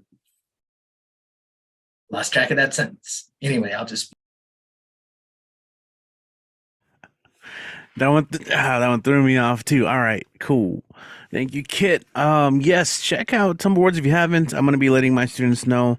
I'm trying to get them to attend Tumble Words because we don't have any on our campus. We actually don't have any creative writing classes going on right now, which is a shame. They're all at Vivetta there, but that's another story. I'm going to try and get them to do some stuff for Poetry Month in April, but yeah, so hopefully they can make it to that one. Alan, I saw your name here. Are you with us? Can you hear us? Yeah, I can hear you. Sure. Cool. All right. So we're going to stick around in El Paso before we head off back into the Zoom world. Right now, let's go ahead and welcome back to the stage, Alan, the main 8. How you guys doing? How you doing, Richie? Chilling, man. And a lot of great work again, as always, tonight. Yeah. You guys have been hitting it out of the park. I was going to say you guys have been killing it, but like, yeah. Stuff you guys put on today was pretty freaking good, or that you guys brought was pretty freaking good. So shout out to all of you guys. I appreciate you guys. I'm just gonna jump in like I generally do. So hopefully you guys enjoy. Hopefully you guys enjoy what I have. This one is called. I think I'm only gonna do like one. I think I'm only gonna do one or two. I wrote one earlier today that I wanted to share with you guys just because it's been a while since I'd used, like, since I got into this type, or since I'd used this style. And then I'll probably like see if I can like freestyle or something. This is going to be a spoken word poem. This one is called Stories from a Desert Island. Good Lord, what have I done? I feel like I've been marooned for so long, the turtles have hatched and are all but gone. Shout out Adam Levine, the sexiest one, and shout out the rest of the band, of which I know none. So shout out the shout outers and the people in their way. Shout out the rum drinkers and all the goons from Pelican Bay. I'm tired of the shouting, but I've yet to shout any. I feel like the Dragonborn, starting my playthrough 20. So I'll treat myself to books and steal all that I can, because marching through familiar landscapes has got me thinking how much I love the sand, and even the sand people, which I agree is a funny term.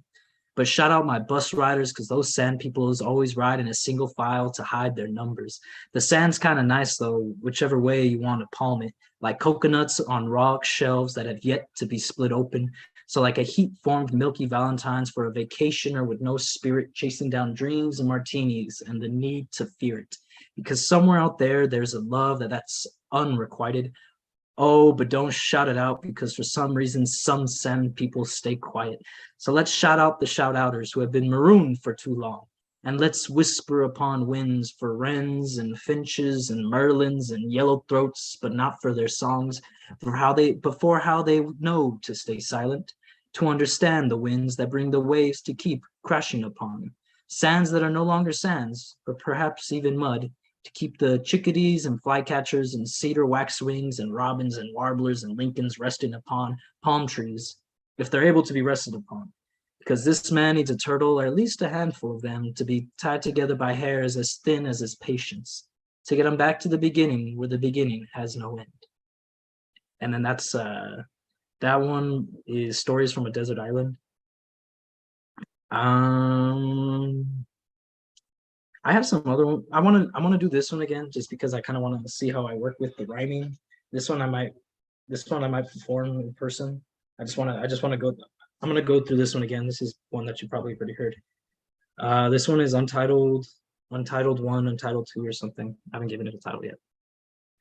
So poetry's back in session. It's been a minute since my last confession, but based on my current profession, I'm back in school and have to teach myself a new lesson in helping others to get to where they're going.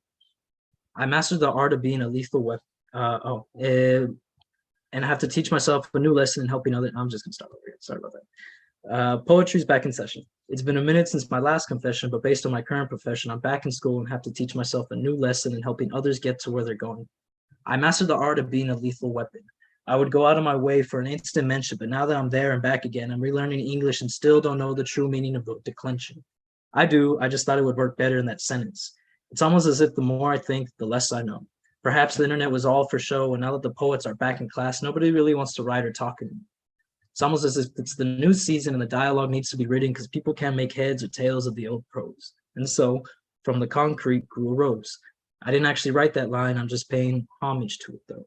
Because what has already been said is probably something that people already know. A gentle rehashing, new chords fit for line dance, and even more music from the speakers for ears that have been bleeding from being pierced far too often with rusty instruments. There's more to writing than just writing. It takes living and throwing yourself at a wall again and again before you realize that maybe I shouldn't be doing this.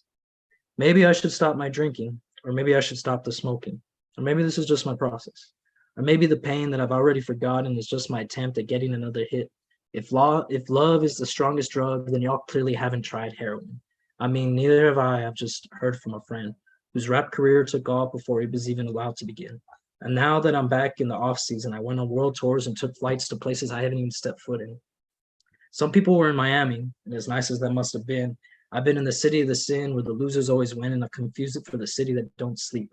It's been like 6 weeks, and I'm getting tired of this jungle made of concrete and charging the lights as I amble mechanically along these dirty, trash streets.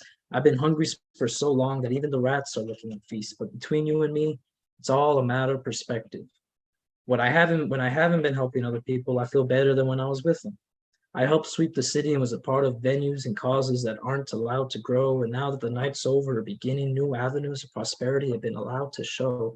Because it's all a matter of perspective. And if you're willing to go down that rabbit hole, then you must be from where I'm from, where the sun doth shine and the weeds doth grow. If you're from where I'm from, then you must be from where the vines intertwine and the leaves have snow. This ain't no Piccadilly, though. This is the hardened shell of a native bongo made from armadillo. These are the boots of a Quaker from an imported Italian tailor whose specialty is special needs, and I'm all out of paper. I got some pretty fancy socks, too. But that's not important. That's not as important as knowing that my back-to-school shopping's made me realize how little I need in my final year of class. I took quantum mechanics. That class was ass. Got 3 Bs, all in math. English courses, barely passed. History lessons, I ain't got no time for that. Orchestra, that stuff was mad. I'm just looking forward to when that final bell rings and ends the day so I can grab my cheap sack lunch and go out to play, because yesterday was raining and today is quite the day. I should have never been a poet, but that's just what I like to say. I don't know, you tell me. Today's my first day. Yeah, pre-K or in the building. And then that's it for that one. And then for this next one, I'm gonna just freestyle and see what I can do. Yeah, so I'm just gonna jump into it. I don't know where to start. I feel like lately I've been lacking in patience and stuff. I wanted to say alcoholic, but I haven't been drinking that much except for maybe my water. Ever since I decided to go out to bars and realized that I was just being cannon fodder, I probably would have done better if I just drank at home. Shit, dude. I probably could have bought like a 6-pack, like 3 bottles of wine and like maybe some absinthe or so just something I didn't know about. And I probably would have gotten on better, you know? But back then I was like thinking of myself as like a trendsetter. You know, I'd walk into the bar, act real cool. I'd go up to the same freaking stool that I sat in the day before and just try to play it cool, you know? But I mean, I wasn't really that cool. I would just kind of sit there for maybe an hour or more. I would ask for 1 bottle, finish that order, and then ask for 1 more. And then by the time that it hit 11, or maybe it was 12, no, I think it might have been closing time. And I realized, like, fuck, how am I getting home? Like, I probably should have known that I should have had more cigarettes. I probably should have realized that I probably shouldn't be doing this. But then I was like, I'm a writer. This is what writers do. We just go out and smoke and try and foot the bill. It's like, I don't know. I could have probably drank a little more water, that is. I probably would have been in a better spot if I wasn't such an alcoholic. But I don't think I'm an alcoholic anymore. I like to think that maybe I'm just moving on and doing something better with my life. I like to think that my writing's coming out pretty nice. And if I can write a book, then I don't know what I can do. I'm afraid to go to law school. I'm fucking afraid to go to law school. Just because I know that I'll have to pull out loans and stuff, and then I'll have to live in the dorms, and I won't have nearly as much time for certain activities and such. But I know that if I stick to the writing, I'll be fine. I'm just worried sick about having to work a 9 to 5. And I think that's it for tonight. Thank you, guys. Cool, man. Thank you, Alan. That was some stream of consciousness stuff right there they had going on, getting a little flow going. All right, man. I'll look forward to you at the in-person shows if you want to get there and sign up too for those. All right, just for the sake of time, I'm gonna get right into these next performers.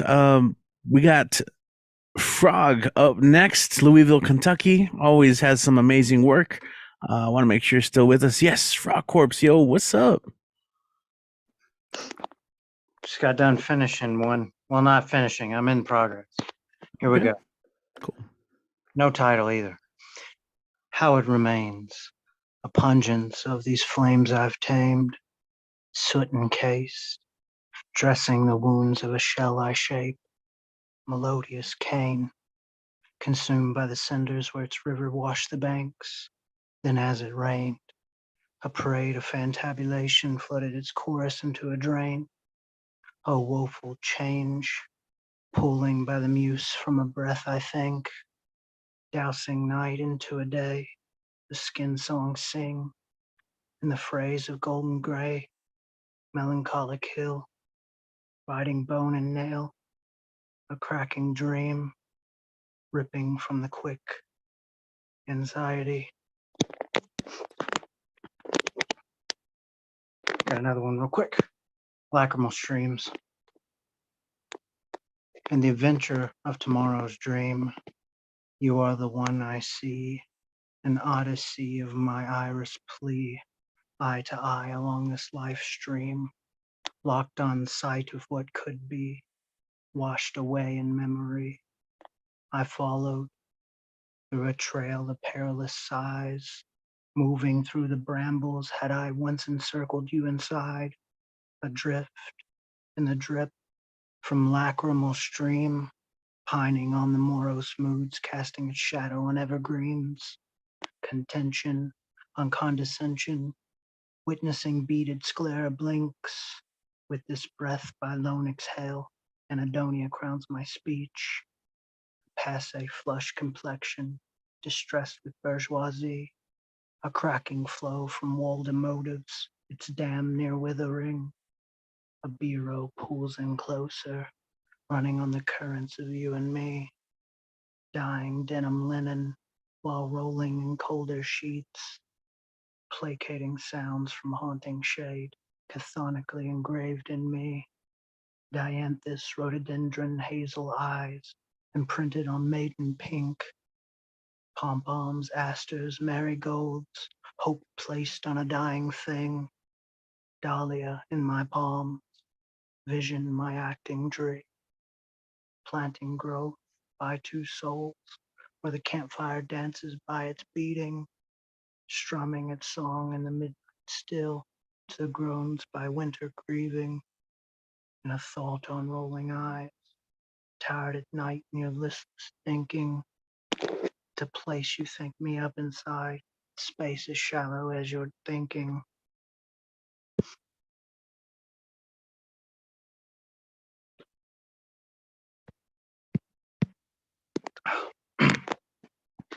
And then this last one. At the Gables. As I traced a path through November folly, I fell in love with melancholy. My passions pulled from an uncommon spring, by brush the birch, by besom my sweep. Oh, love of loves, under winter shrub, below drabs of dearth to hell I dug, by bone which bore beach along catkins falling, this dirge of my speech to my last name's palling, its darkness enshrouded, of known journey while walking, by the brightest light coughing up silver waters. I dream those dreams beyond cosmic pulse, to revolt those days and memories I loathe. From the name first called, from forward hopping, to the mound, to the glade, to the sandstone markings. Tomorrow, tomorrow, I abhor to no end, welcoming the evening while wishing mornings would end. Burnt bramble turned ochre as the cables closed in, the wild trampling of the thoroughbreds where the heart once caved in. Bolstering the timbers from the matchfield struck wick, to ride on the flame of whitening's white kiss. West Virginia water on Kentucky coal lips, pensive is a prison where Lambeth thoughts sit. Fahrenheit the mind as the warden flips the switch. I leave it no gallow where love worth to mention. I am the horse that rode off with you at the cinch, through the hollows and groves, dragging your corpse through this field. I started with love, yet here we are again, condemned in the space of the place it drew breath from a passion-roared river, together in death, by the fire of the spark, and the spark of no less. May damn be the devil, and the devil be thy breath.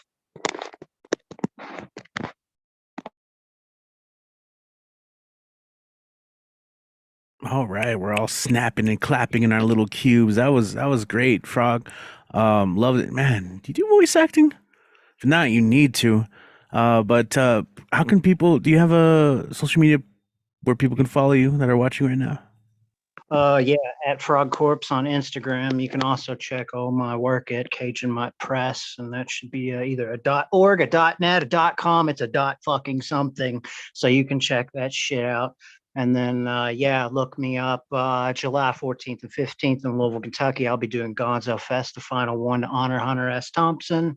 And April 19th, I'll be at Bellarmine University in Louisville going up against the faculty in a Gonzo journalism writing competition for a story that I did called Slugger City, a savage sitting through film orientation. And then April 6th, I will be with Finn teaching a landscape poetry class on how to paint a fucking story with words. And you'll be able to hit me with that April 6th. We're working on the timing right now. But yes, April 6th is a definite. So yeah, you can check me out at that spot. Thank you for having me. Wow, that's awesome. Thank you so much. Love the energy too in which you're sharing these. Those all sound amazing. Wow. Frog Corpse, everyone. Go check those out. And if you're in the area, I'd love to check. Oh man, that Gonzo stuff. Cool. All right. I know our next performer has been waiting so patiently. Dane Ince is in the house. San Francisco. Dane, what is up? Thank you for your patience. I know you were asking, well, we got you. We got you here. Go ahead, take it away. Good. Yeah. You can blame Terry Rose Jurtson and Finn Bell for this piece because it wouldn't exist if I hadn't have stumbled into their fabulous workshop. Now, I bow to you. This is not Tao. It's cannot be held, and if it can, well, my goggles cannot see Dharma. I'm sorry, I'm just doing my thing now, and it may not be what you're looking for.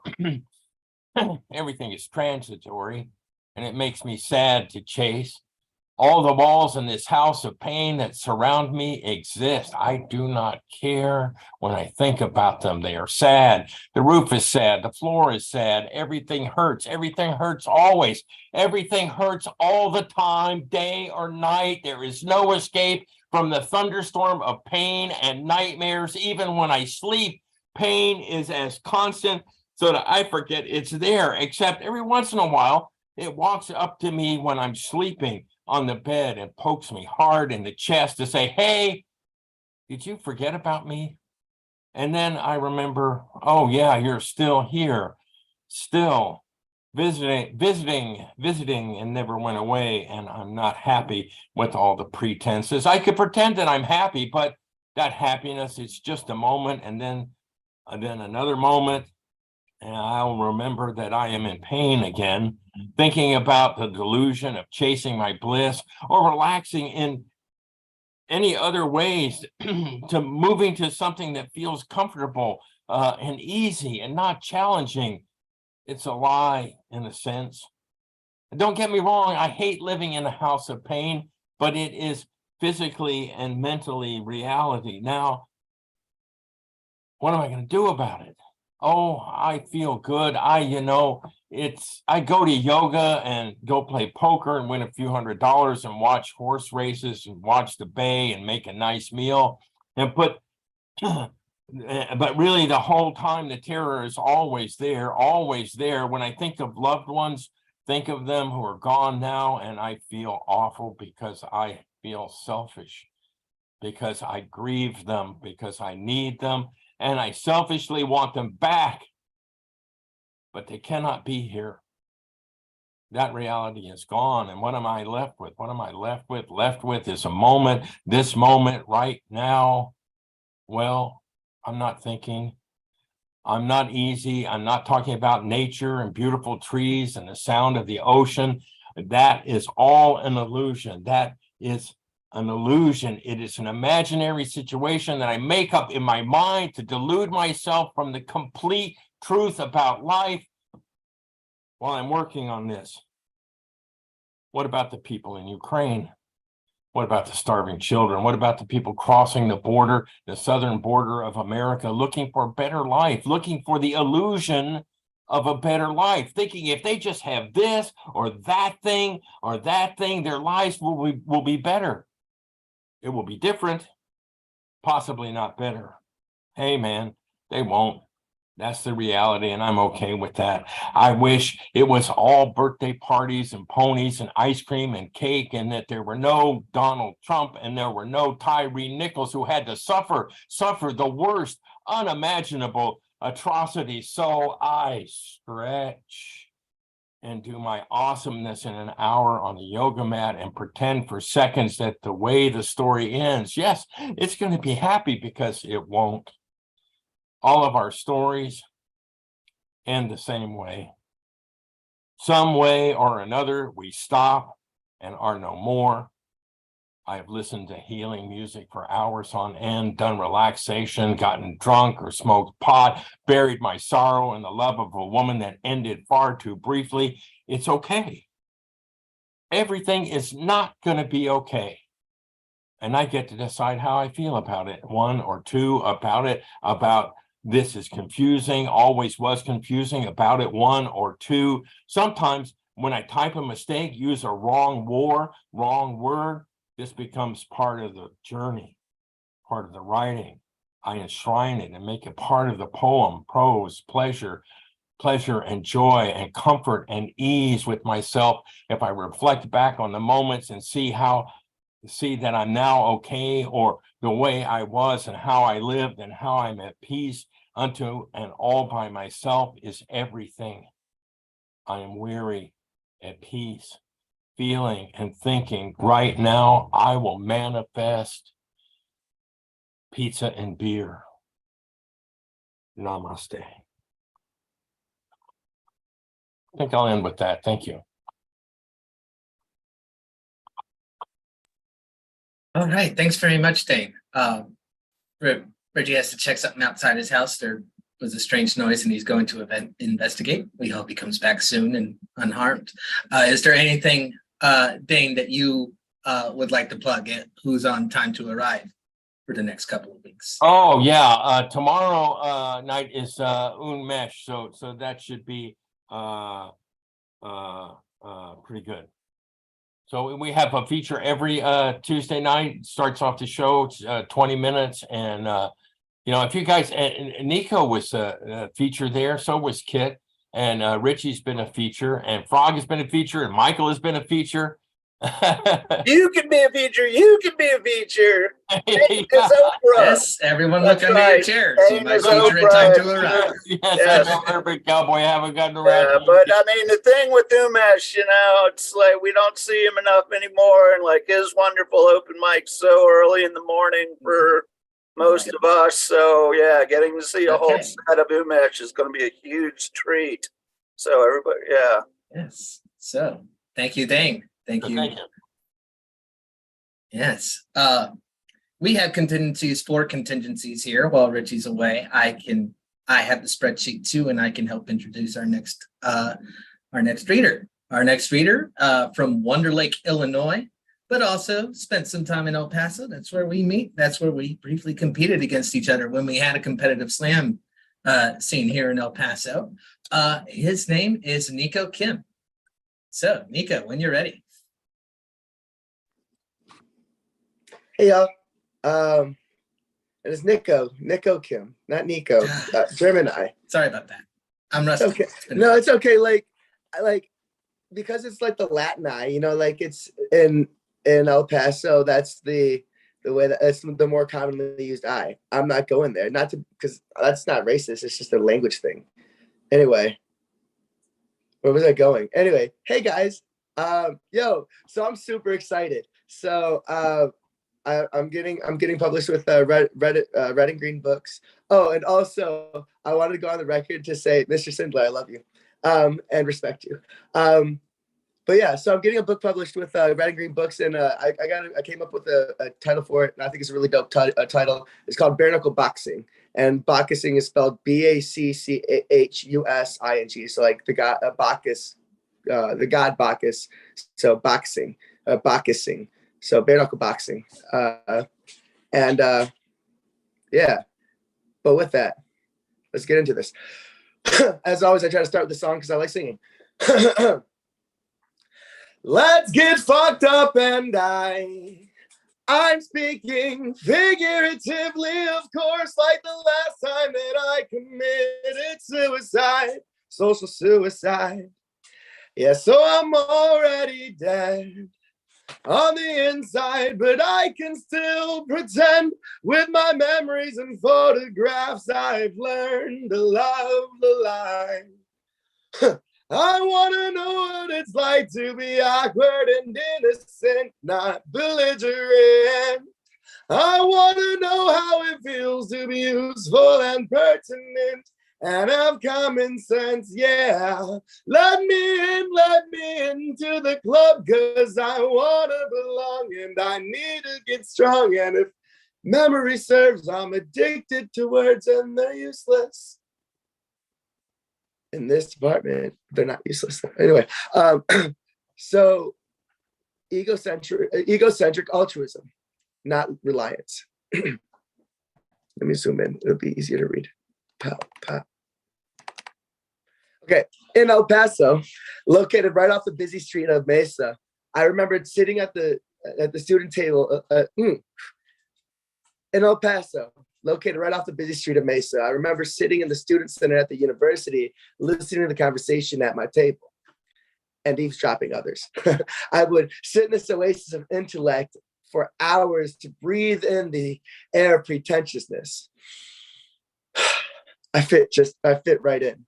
In the midst of the many conversations at the many tables I'd sit, the chosen domain of one of the many groups I found myself sitting with, out of my right ear, I hear discussion develop into the topical context of humanity and how those in it suck.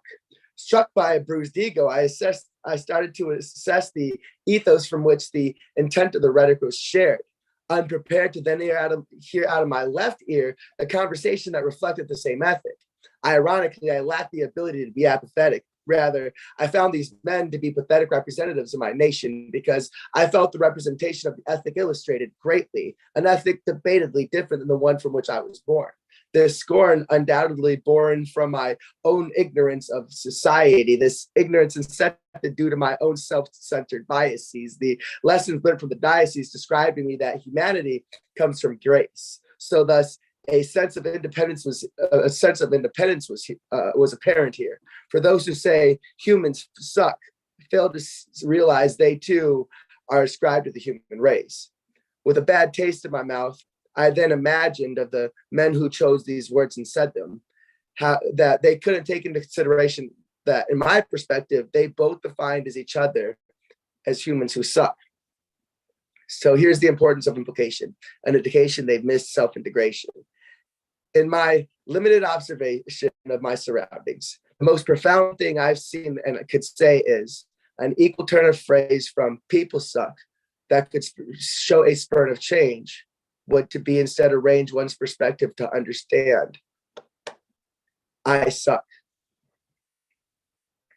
Bacchus. Escrito de Bacchus Academicas. I'm not searching for advice to alter or escape my reality. I'm seeking a device or altar to help supplement my sustenance as I chase immortality. But a vice is a vice, and one will always pay the price if enticed by the dice of self-actuality. And then the last one. I am the man that sank Atlantis.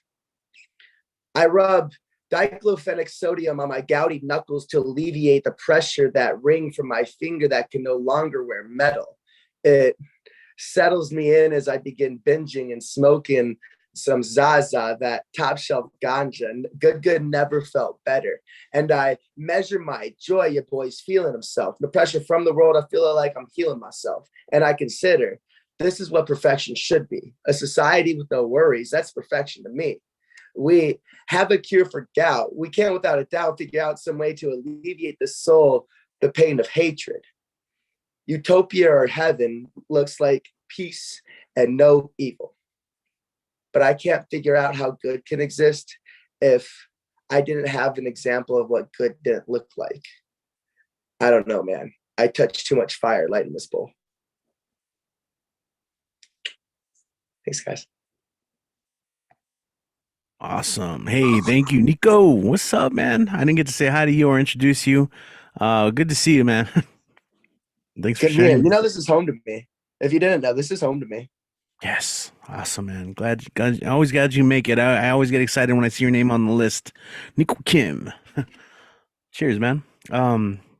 Did you have your social media or anything you wanted to promote as well? Sorry. I've got no social media right now, man. I gotta figure that thing out, but I'll figure it out eventually. Just look me up on Facebook, Nico Kim. There you go. Awesome, man. Thank you. Catch you guys later. Awesome. Shout out to Dane as well. I was loving your piece. I had to go investigate something really quick. I got it taken care of. So thanks, kid, as well for jumping in. I know I can always count on you to help me with that. If things go crazy, or if my computer explodes or anything like that, we won't miss a beat. Alrighty then. We got a couple more performers, guys. In fact, our next performer is, I don't know, are you in El Paso yet? Is going to be performing and being featured in El Paso these next few days. Really looking forward to that. I know doing some traveling. We got Propaganda Poet. What's up? Are you on the road right now? Hey, what's up?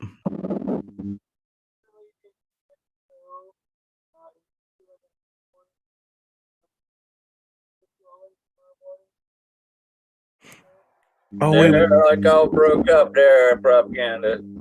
Oh yeah, it's we can't hear you. It's a little low.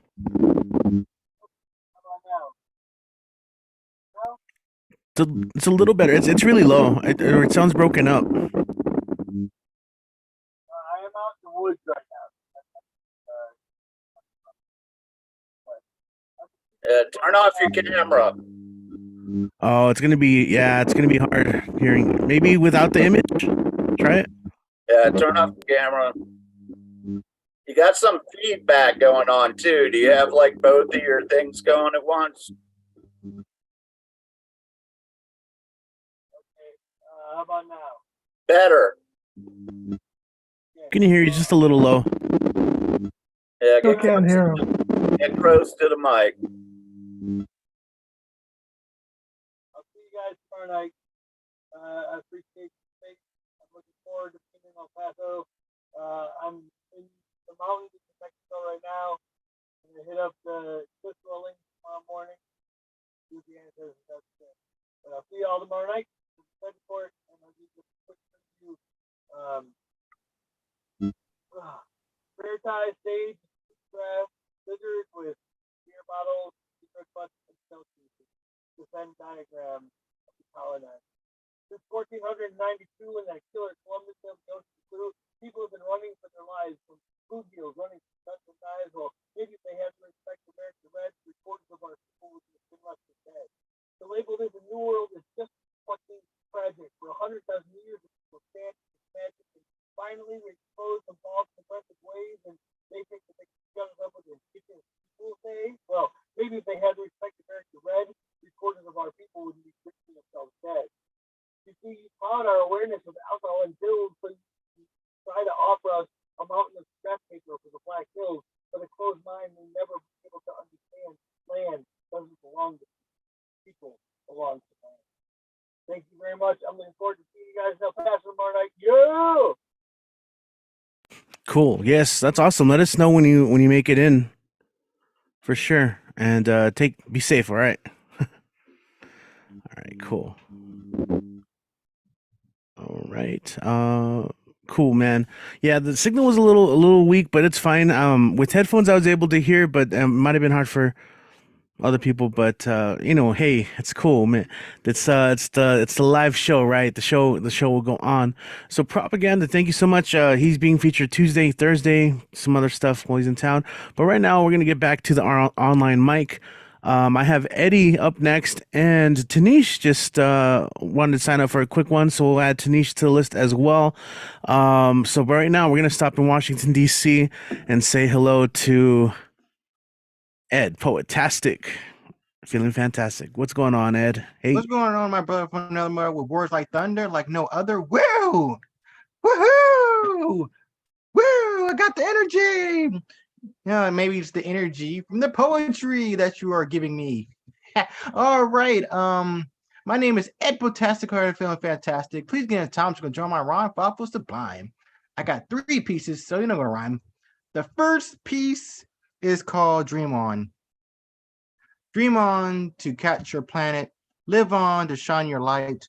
Walk on to taste the sun. Run on to fuel your core.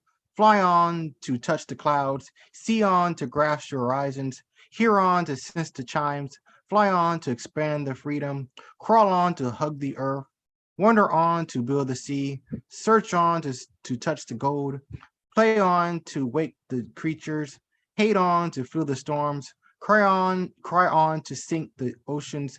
Fight on to hold the lightning. Sing on to control the clouds. Speak on to call the flames. Dance on to shake the lands. Sleep on to travel the cosmos. Think on to absorb the skies. Love on to shape the stars. Go on to ride the tides. Thank you. And I got another one. Woohoo, this is so much fun. This is called We Can Rise. We can rise. Oh, pain, don't be abstain. We can rise. No pain, no gain. We can rise. Fear, don't let it be contained. We can rise. Experience can't be disdained. We can rise. Break out the melancholy domains. We can rise. Destroy your heavy chains. We can rise. Use your colorful abyss brain. We can rise. Chug it down like tasty champagne. We can rise. Down the hungry life's drain. We can rise. Spread across the plains. We can rise. Eat the very bitter grains. We can rise, meeting hardships we slain. We can rise, ride the rough, dirty lanes. We can rise, run on the spiky terrains. We can rise, control a hellish train. We can rise, drink the acid rain. We can rise, embrace your messy stains. We can rise, time won't be in vain. We can rise, our trials make us more humane. The more pain we suffer, the better we can rise. Push on, go on, live on. Please don't suffer and complain. Thank you. And I got one more. This is called Life Jacket.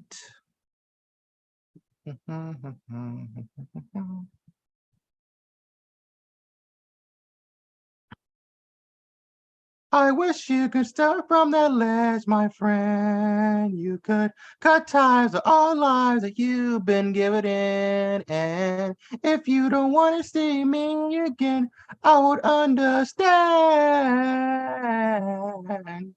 I'll understand. Please, suicide is a selfish thing. We all know that shadows cling. Don't suffocate from bee stings. Life is full of bittersweet flings. Please understand that depression is scary.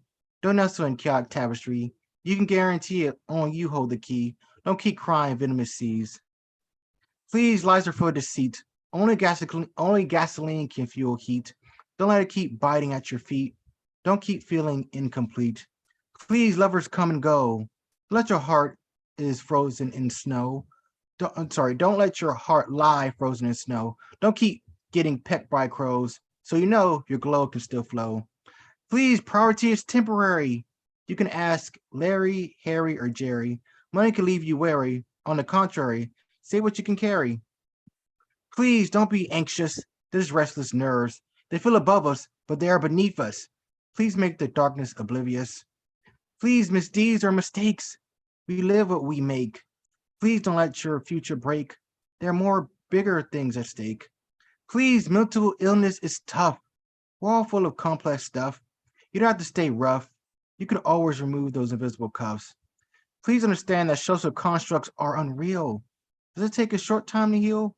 Please don't let it crush your will. It's everything but true or real. Please remember that problems are lessons. There's a sun on every horizon. You can solve all kinds of situations. For information, life has no combination or explanation. Please, we're all been there. Please realize someone cares. You could always bear what you share. Don't let yourself suffer from mauls and tears. Please, you're the only one. Please live all your might and sight underneath the sun. Please don't leave your life undone. Please think about anyone or someone. Please realize your matter. Hey, no more doubtful banter. You can put the past away. I wish you can start from that ledge, my friend. I can understand. Wish you can start from that ledge, my friend.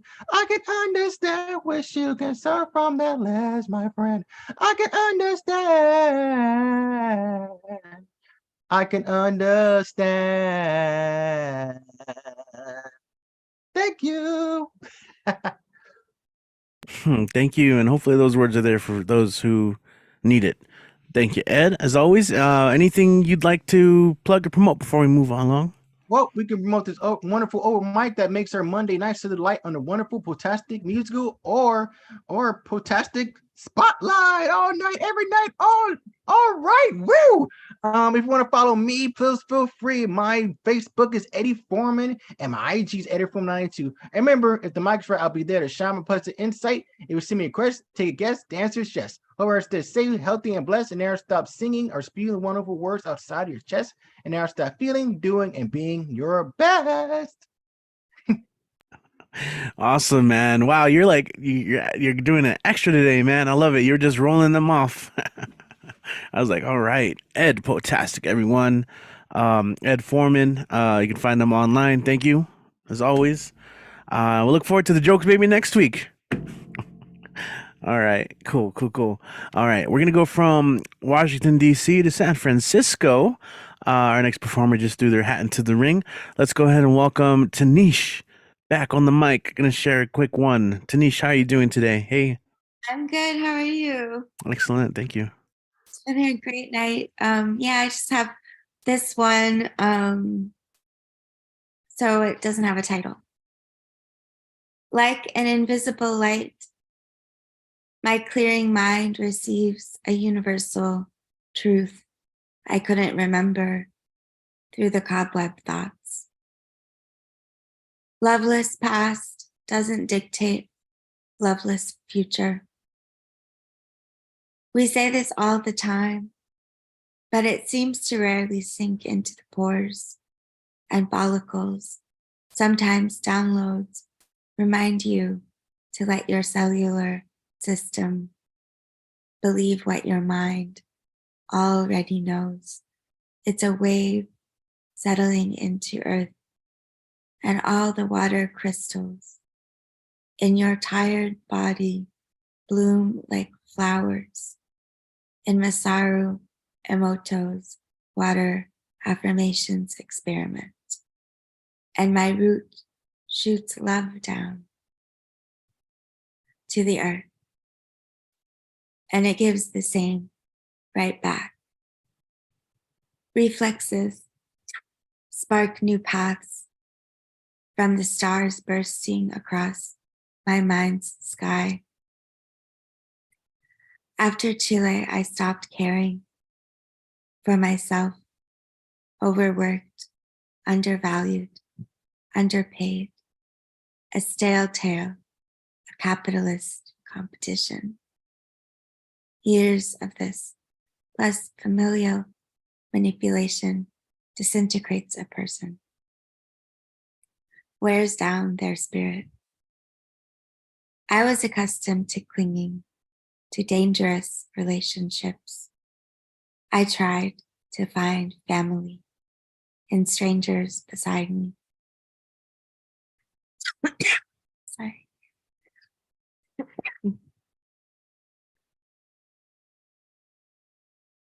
Who left me? Sorry. Who left me? Who I left? Betrayed. There was loyalty, twinkling in people's smiles along the way, their words coated in soothing lavender. But I was in a parallel world, consumed by pain. In its belly, I couldn't see good people, rather choosing only to see good in bad people. Their bellicose screams I mistook for cries of help. Together we hugged their shadows for dear, dear life. And they tried to light the way with betrayal. It isn't enough to think yourself out of PTSD. You must feel it too, and not force the feeling from your mind to your torso. Rather let the body rejoice in believing thoughts of love, a reflex, new of lovely surrender to karma, beyond karma, to happiness. Sorry about that. I've been struggling with a cough, so. Hey, not to apologize. There you go. We're very pleased you made it through it. Yeah, was you already exactly. You already know the rule. No apologies. But yes, thanks for sharing that. Let the body rejoice. Indeed. Thank you for sharing those words. And I know you have your website, right? Where I people do. can follow you. Yeah. Yeah, it's tanishkantos.com. And I have a feature coming up with, but it won't be for another month or so. So I'll be back before that, so I can say that. Cool. Thank you. Glad you can make it to niche. All right. I'm having a coffee. I'm gonna switch cams. Yeah, you know what? Yeah, the coughing fit. A lot of people are have that still, you know? So we're making our way through it. Cool. Thank you. Yeah. Good night. Good night, Dane. Sorry, I'm not saying good night to everyone. My bad. I was reading the Zoom chat, not to freak anyone out. But we got a couple more performers left. Before we do leave tonight, we're gonna stop in Los Angeles and see what's up with Teso Somok. I don't know, poetry, screenwriting, a little music. We'll find out. Tez, how you doing tonight? Hey, buddy, how are you, Richie? I'm great, thank you. Let's see. I'm wondering if Mr. Dane is still around. I can't see. Oh, he just left. He just left? That's too bad. All right. This is titled The Narc in All of Us. Bo beep, little bo beep. Now's the time for hide and seek. On November 15, 2022, particular Southern state representative of the MAGA moat, as Kit was talking about, political persuasion, was conspicuously criticized by Norwegian journalist Morten Oberby. Quote, the stupidity of comparing a military invasion of a country with people fleeing their countries, unquote. We've been playing the game of hide and seek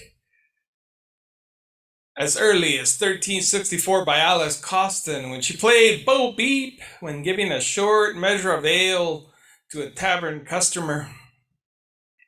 The hide and seek discourse formations of control and manipulation of people used to promote certain beliefs and values and suppress others. The logical fallacy of false equivalency, the assertion that two things are equivalent simply because they share some common characteristics. Think of it like a horse and stable genius. Yes, that kind of bad metaphor, of course. False equivalencies are dangerous tools because they're used to mislead people and to prevent them from taking action on important issues. Her pretty feet, like little snails, they'd creep a little out, and then, as if they started at Bo Beep, they'd soon draw in again. The road to hell on this continent has been consistently asphalted by alternate facts.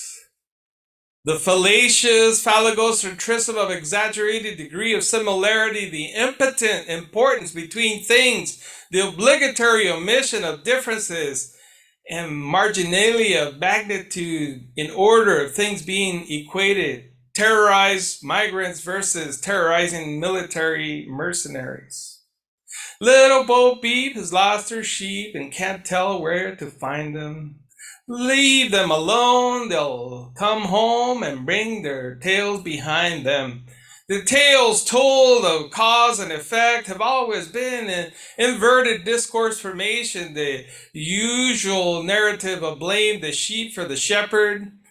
Camila Fojas in her work, Border Bandits, Hollywood on the Southern Frontier, shows the hide and seek of drug trafficking and terrorizing masses, herding and preyed as trafficked masses.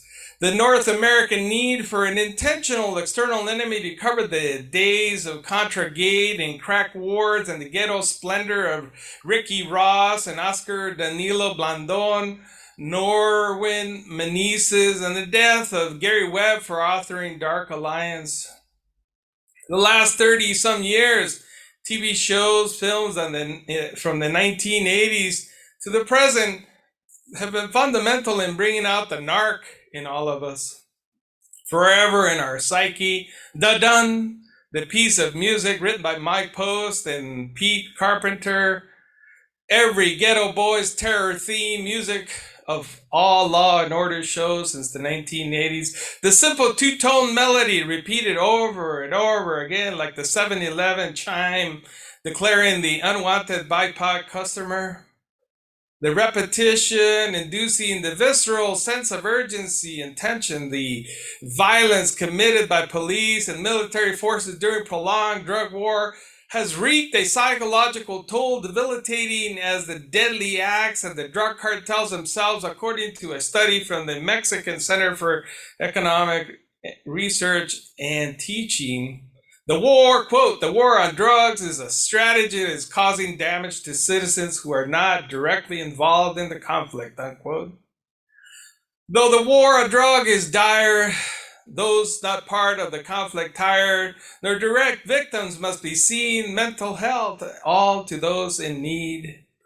The gruesome killing methods of the drug gangs, along with the advertising of their murderous acts by criminal organizations through so-called narco messaging, and the victimization of friends and acquaintances, work through stress transmission channels for those not directly involved. Little Bo B fell fast asleep and dreamt she heard them bleeding. When she awoke, she found it a joke, for they were all still all fleeting. End of piece.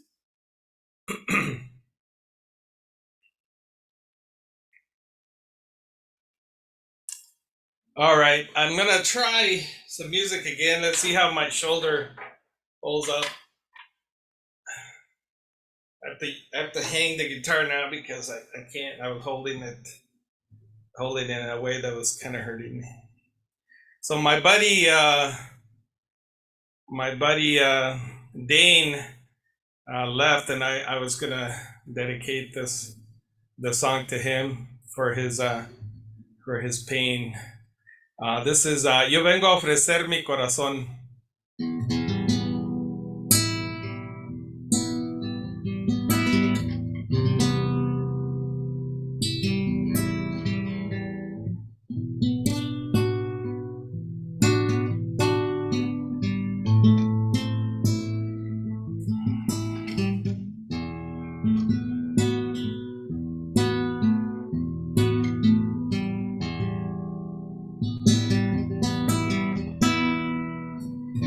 ¿Quién dijo que todo está perdido?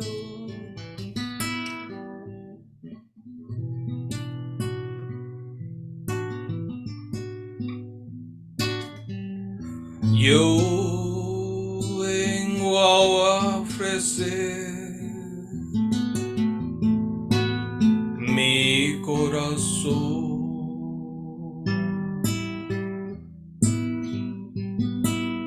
Tanta sangre que se llevó el río.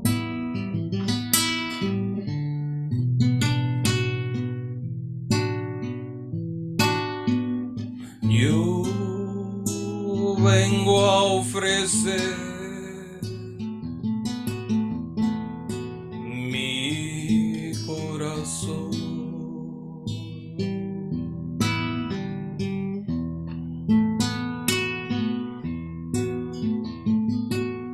No será tan fácil,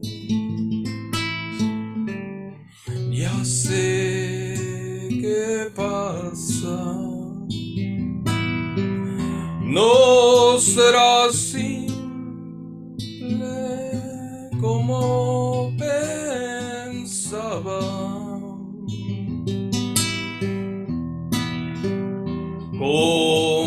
abrir el pecho y sacar el alma. Una cuchillada del amor.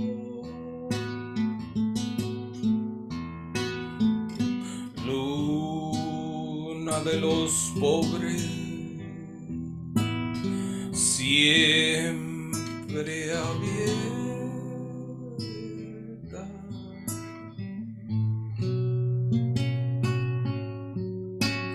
Yo vengo a ofrecer mi corazón como un documento inalterable.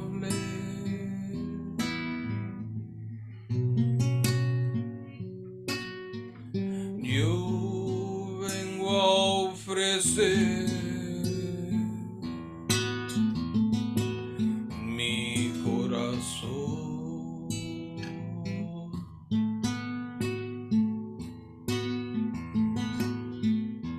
Y uniré las puntas de un mismo enlazo y me iré tranquilo, me iré despacio y te daré todo y me darás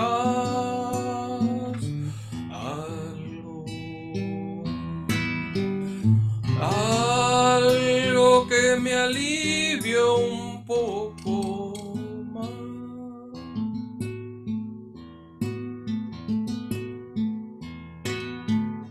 Cuando no haya nadie cerca o lejos,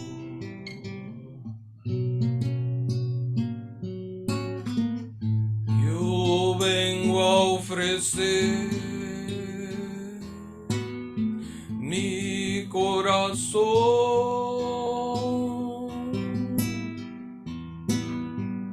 Cuando los satélites no alcancen,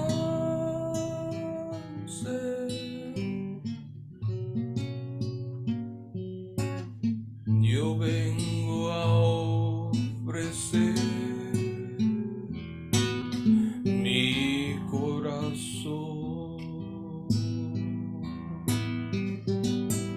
Y hablo de países y de esperanza.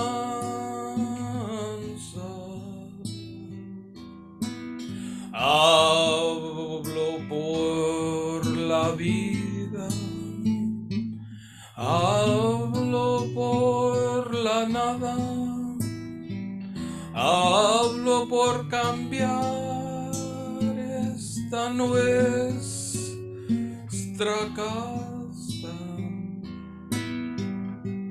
de cambiarla por cambiar no más. ¿Quién dijo que todo está perdido?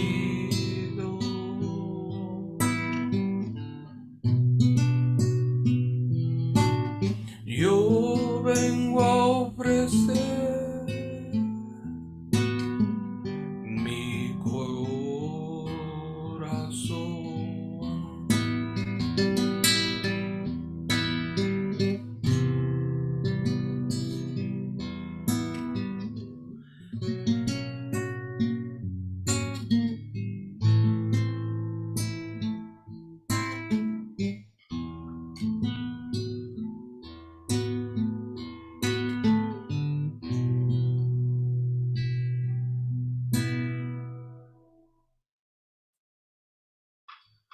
Nice.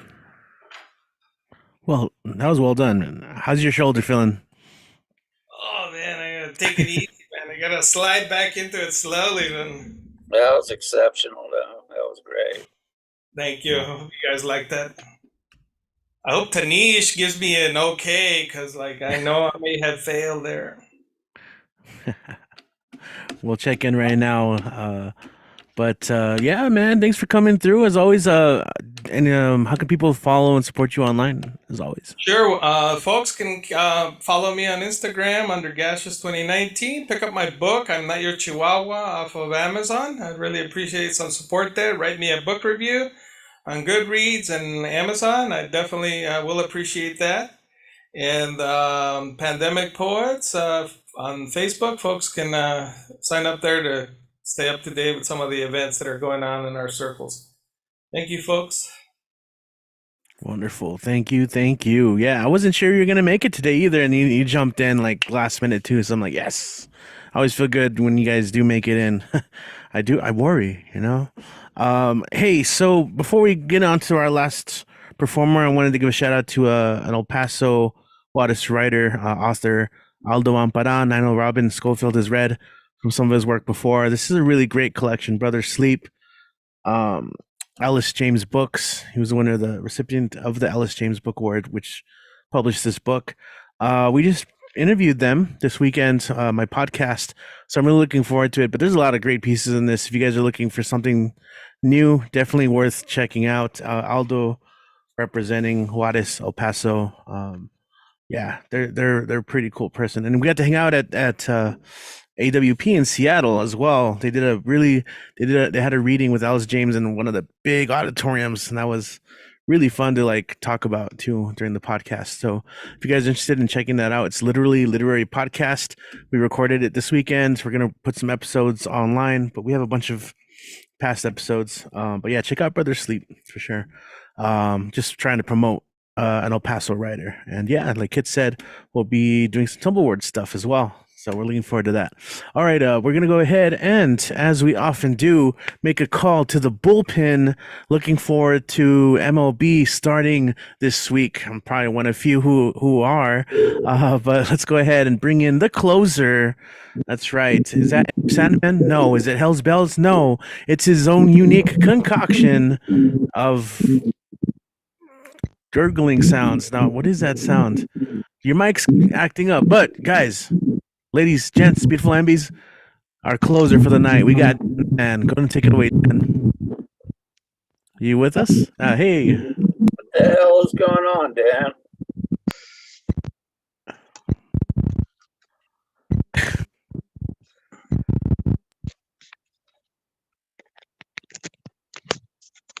Keep us waiting. Can you hear me? Can you hear me? Yes. Okay. I don't know what's going on. It can't be right. Okay. How's everybody doing tonight? Not so good. April. Yeah. No, that's bound to be so cool. Now you're rolls of blues. Always play the pools is always for fools. Yeah. Okay. Okay. There's okay. In and out. Oh, come on. Well, I could still I could still speak, right? Hold on. Okay, can you hear me now? Yes. Okay. All right. How's everybody doing tonight? But anyway, since I know we're about days away to the fourth month of the year, which we are closing into.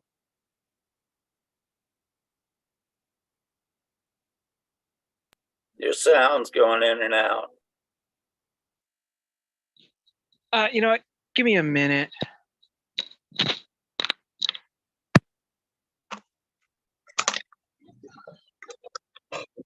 Cool. We get to watch this live. Let's see if I can recognize some of those posters. This is one for the ages. You were here, folks. GFM, Bad Boys. Just looking at the posters here. 805 Brewery.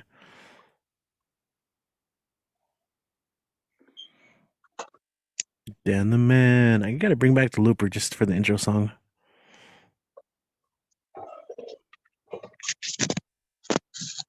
Okay, can you still hear me now? Yeah, keep going. Okay. Sounds good. All right. Yeah. I need to share some image.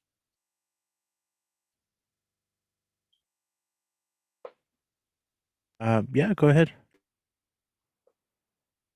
Okay.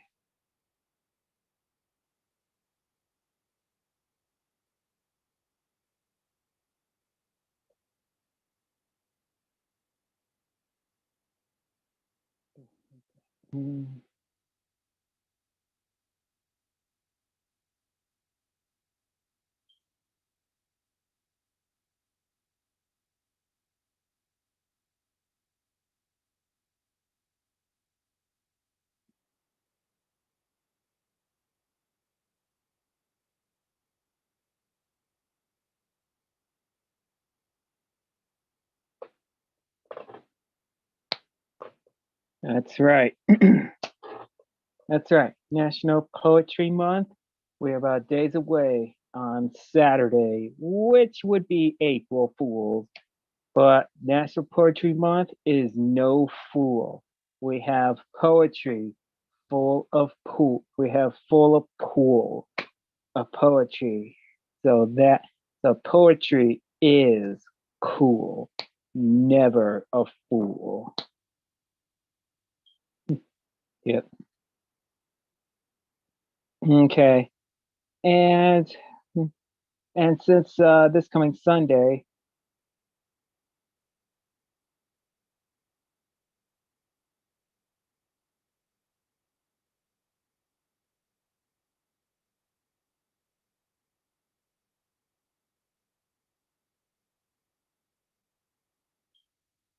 is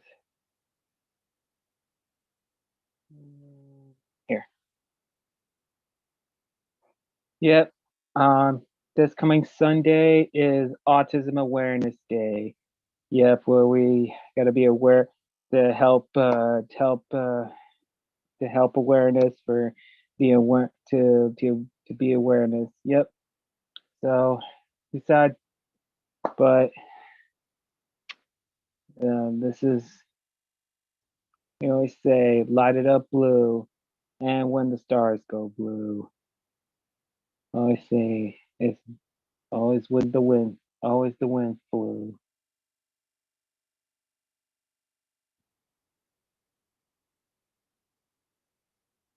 Okay. All right. Okay.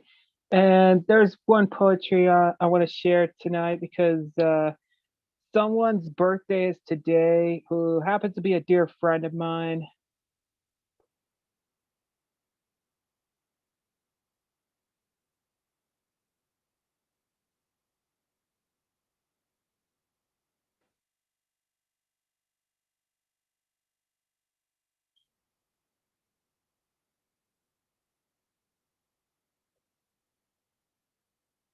Yep. Yeah, that's her. Her name is SoCal Val. She was a ring girl from Impact Wrestling, and yeah, well, she's right now a correspondent for God TV and also fashion blogger and commentator for Women of Wrestling and among others. So, and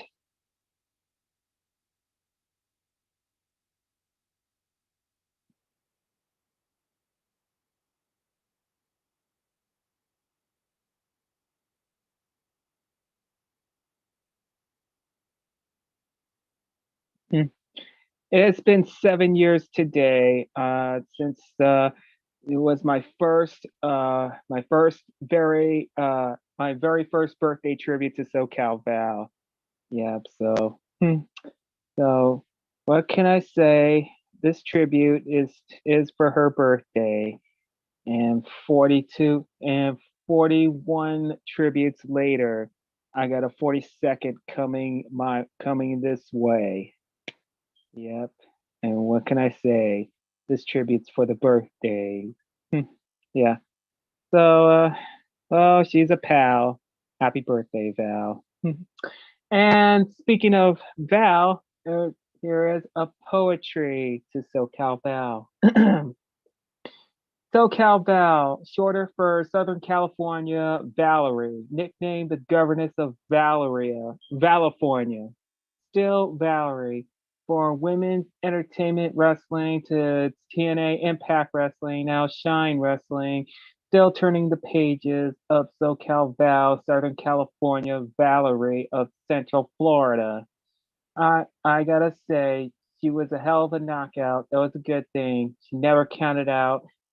Not only that she was a knockout, but a fighting beauty all about. That's why she's something performing wrestling with the brave heart while someone whistling a tune that doesn't fall apart. Just like looking at the stars in the sky. Like according to Coldplay, you're a sky full of stars. Wishing the shooting stars, I had the time to say. Well, the instrumental song, Magnify, the official theme song, was made for her. I wish Dusty Lowe or Joe Barone or Aubrey Michael sang a song for you. Well, for Val. And I still wish the Dirty River Boys write the song about her. Yeah. Well, I still wish her theme song was Girl on Fire. This Girl is on Fire by Alicia Keys. No wonder she's wrestling for hire. This because the song that was played since the day of her departure from Impact Wrestling. Well, it used to be TNA, Total Nonstop Action. Though this song reminds me of the feeling of California summer breeze in the LA coast of Venice Beach, Santa Monica Beach, or Malibu Beach, or sailing the Atlantic Ocean overseas of the Floridian south coast of Miami Beach or South Beach. Not only you serve as a ring girl, but you serve as a knockout, a valet. Most importantly, you serve as a model, an actress, a blogger, a fashion advocate, a spokesperson, a broadcaster, and now as you serve as a freelance. Well, Valerie, SoCal Val, my friend, hopefully to see you in the spotlight of Hollywood. I might have a dream of you winning an Academy Award, whichever comes first. Still stands for see you later, SoCal Val. Still stands for Southern California Valerie. Hailing from Central Florida, you are still Valerie. Hope all is well. Yeah, you can still catch. You can still find the very first birthday tribute to SoCal Val, which was 7 years ago today, and yeah, so it was beautiful. It's the blog after the 200th episode, so you guys gonna like this one. So happy birthday, Val.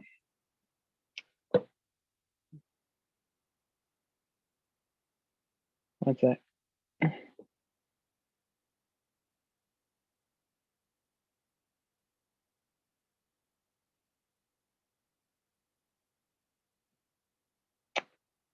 And it's been a decade since this was the last picture we took. Yeah.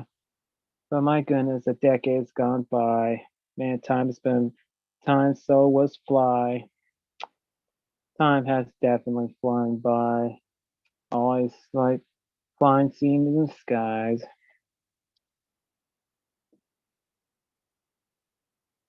Okay.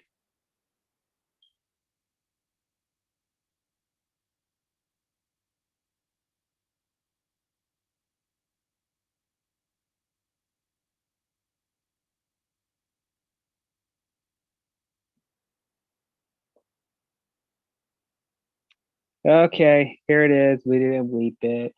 Find Animance Weekly on YouTube. Subscribe to the channel. So Yeah, I'm still a little off on Instagram, but yeah, I'm still catching up, but but I'm still behind posts on Facebook and Twitter. So don't forget the hashtag Dan the Man's Weekly, but most importantly, find Dan the Man's Weekly on YouTube.